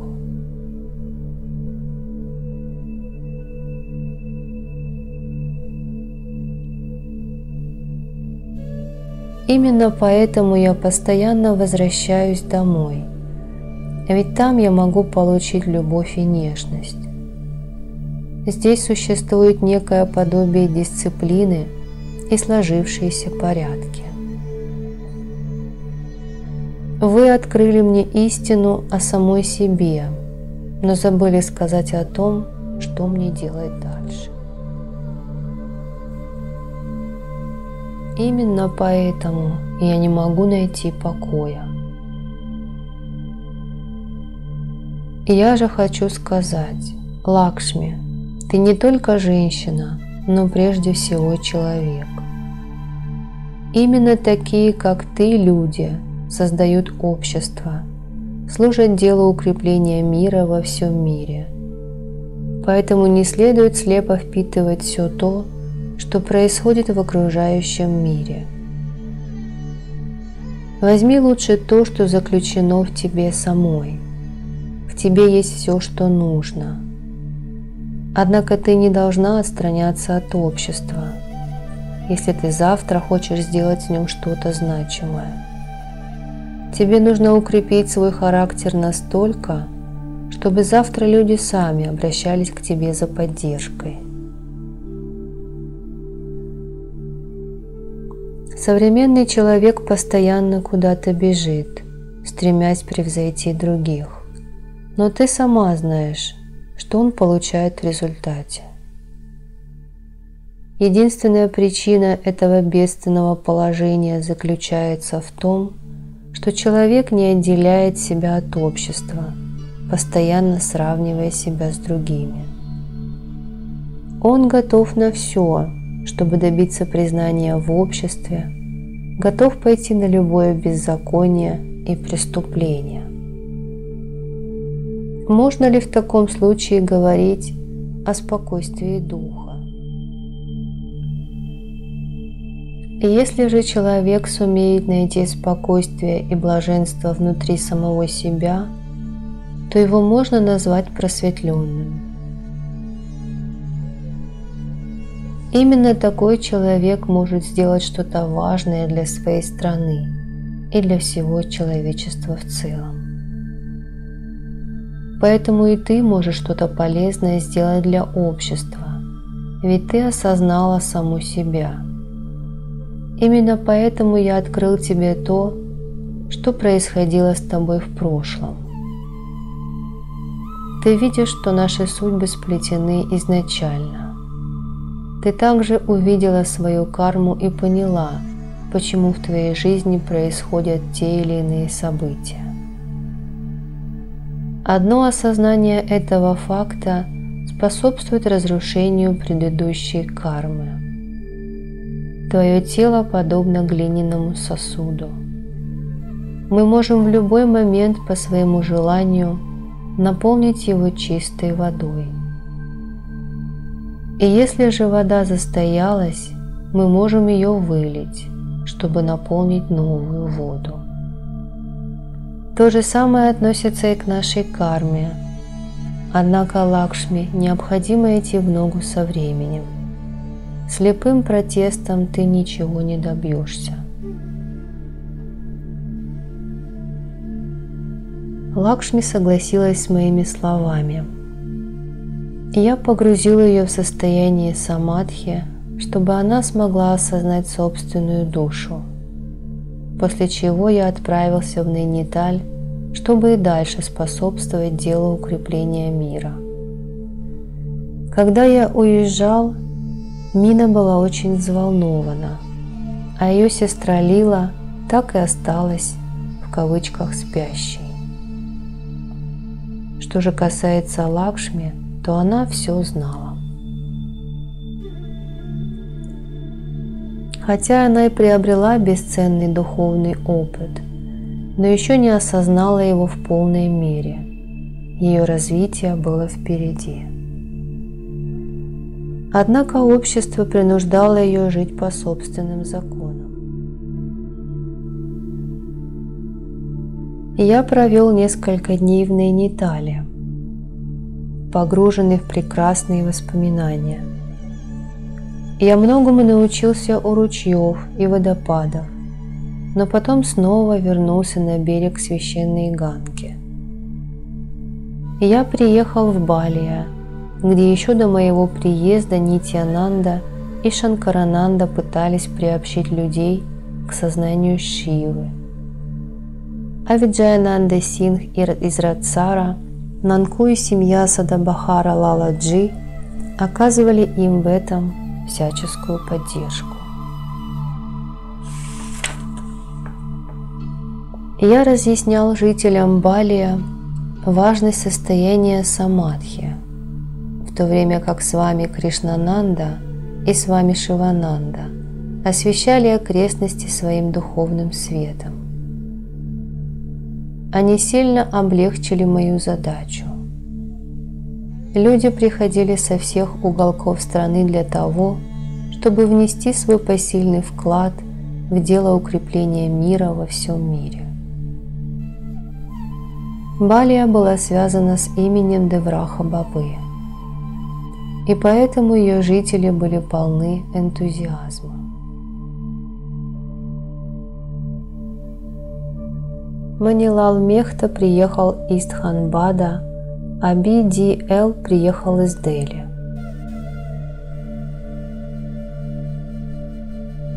И вот казалось, что дни и ночи осветились яркими красками, подобно тому, как это бывает в пору Дивали, во время фестиваля огней.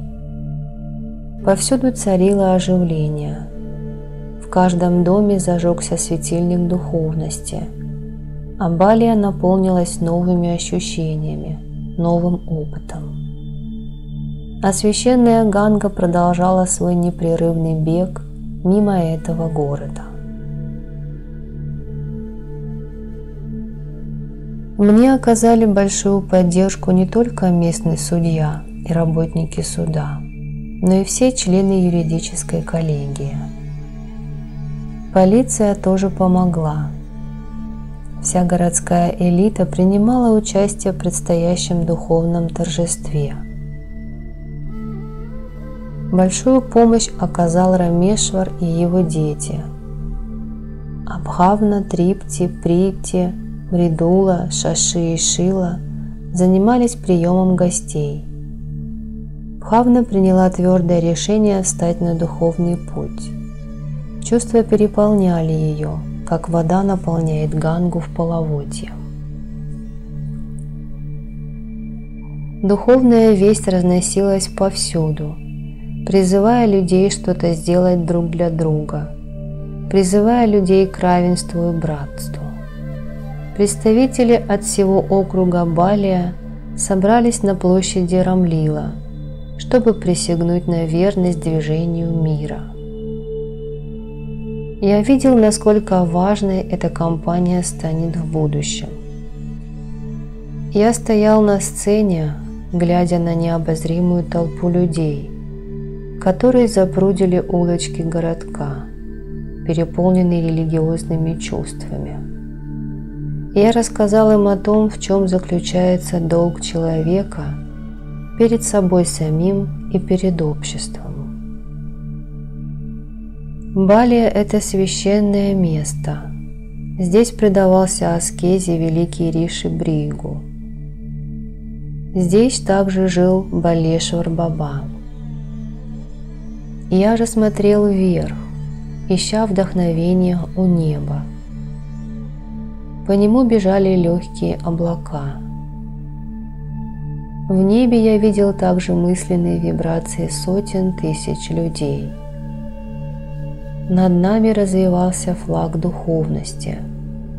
Воздух сотрясался от священной мантры «Ом Нама Шивая». В тот день природа радовалась вместе с человеком. Кришнананда призывал всех присутствующих присоединиться к кампании в защиту мира. Манилал Мехта приехал из Калькутты и при виде этой огромной толпы пребывал в несказанном изумлении. Ведь в тот момент эти люди забыли обо всем на свете, кроме света духовности, который призывал их идти вперед к новым горизонтам, к новому развитию. Казалось, что сама жизнь преобразилась в воплощенную любовь и снизошла в тот момент на граждан этого города. Каждый человек мог услышать эту благую весть, повествующую о том, что люди должны возлюбить друг друга. Было уже темно, и луна распространяла повсюду свой мистический серебристый свет, в котором купались все присутствующие. Казалось, что все разрозненные куски вселенской головоломки наконец-то соединяются воедино.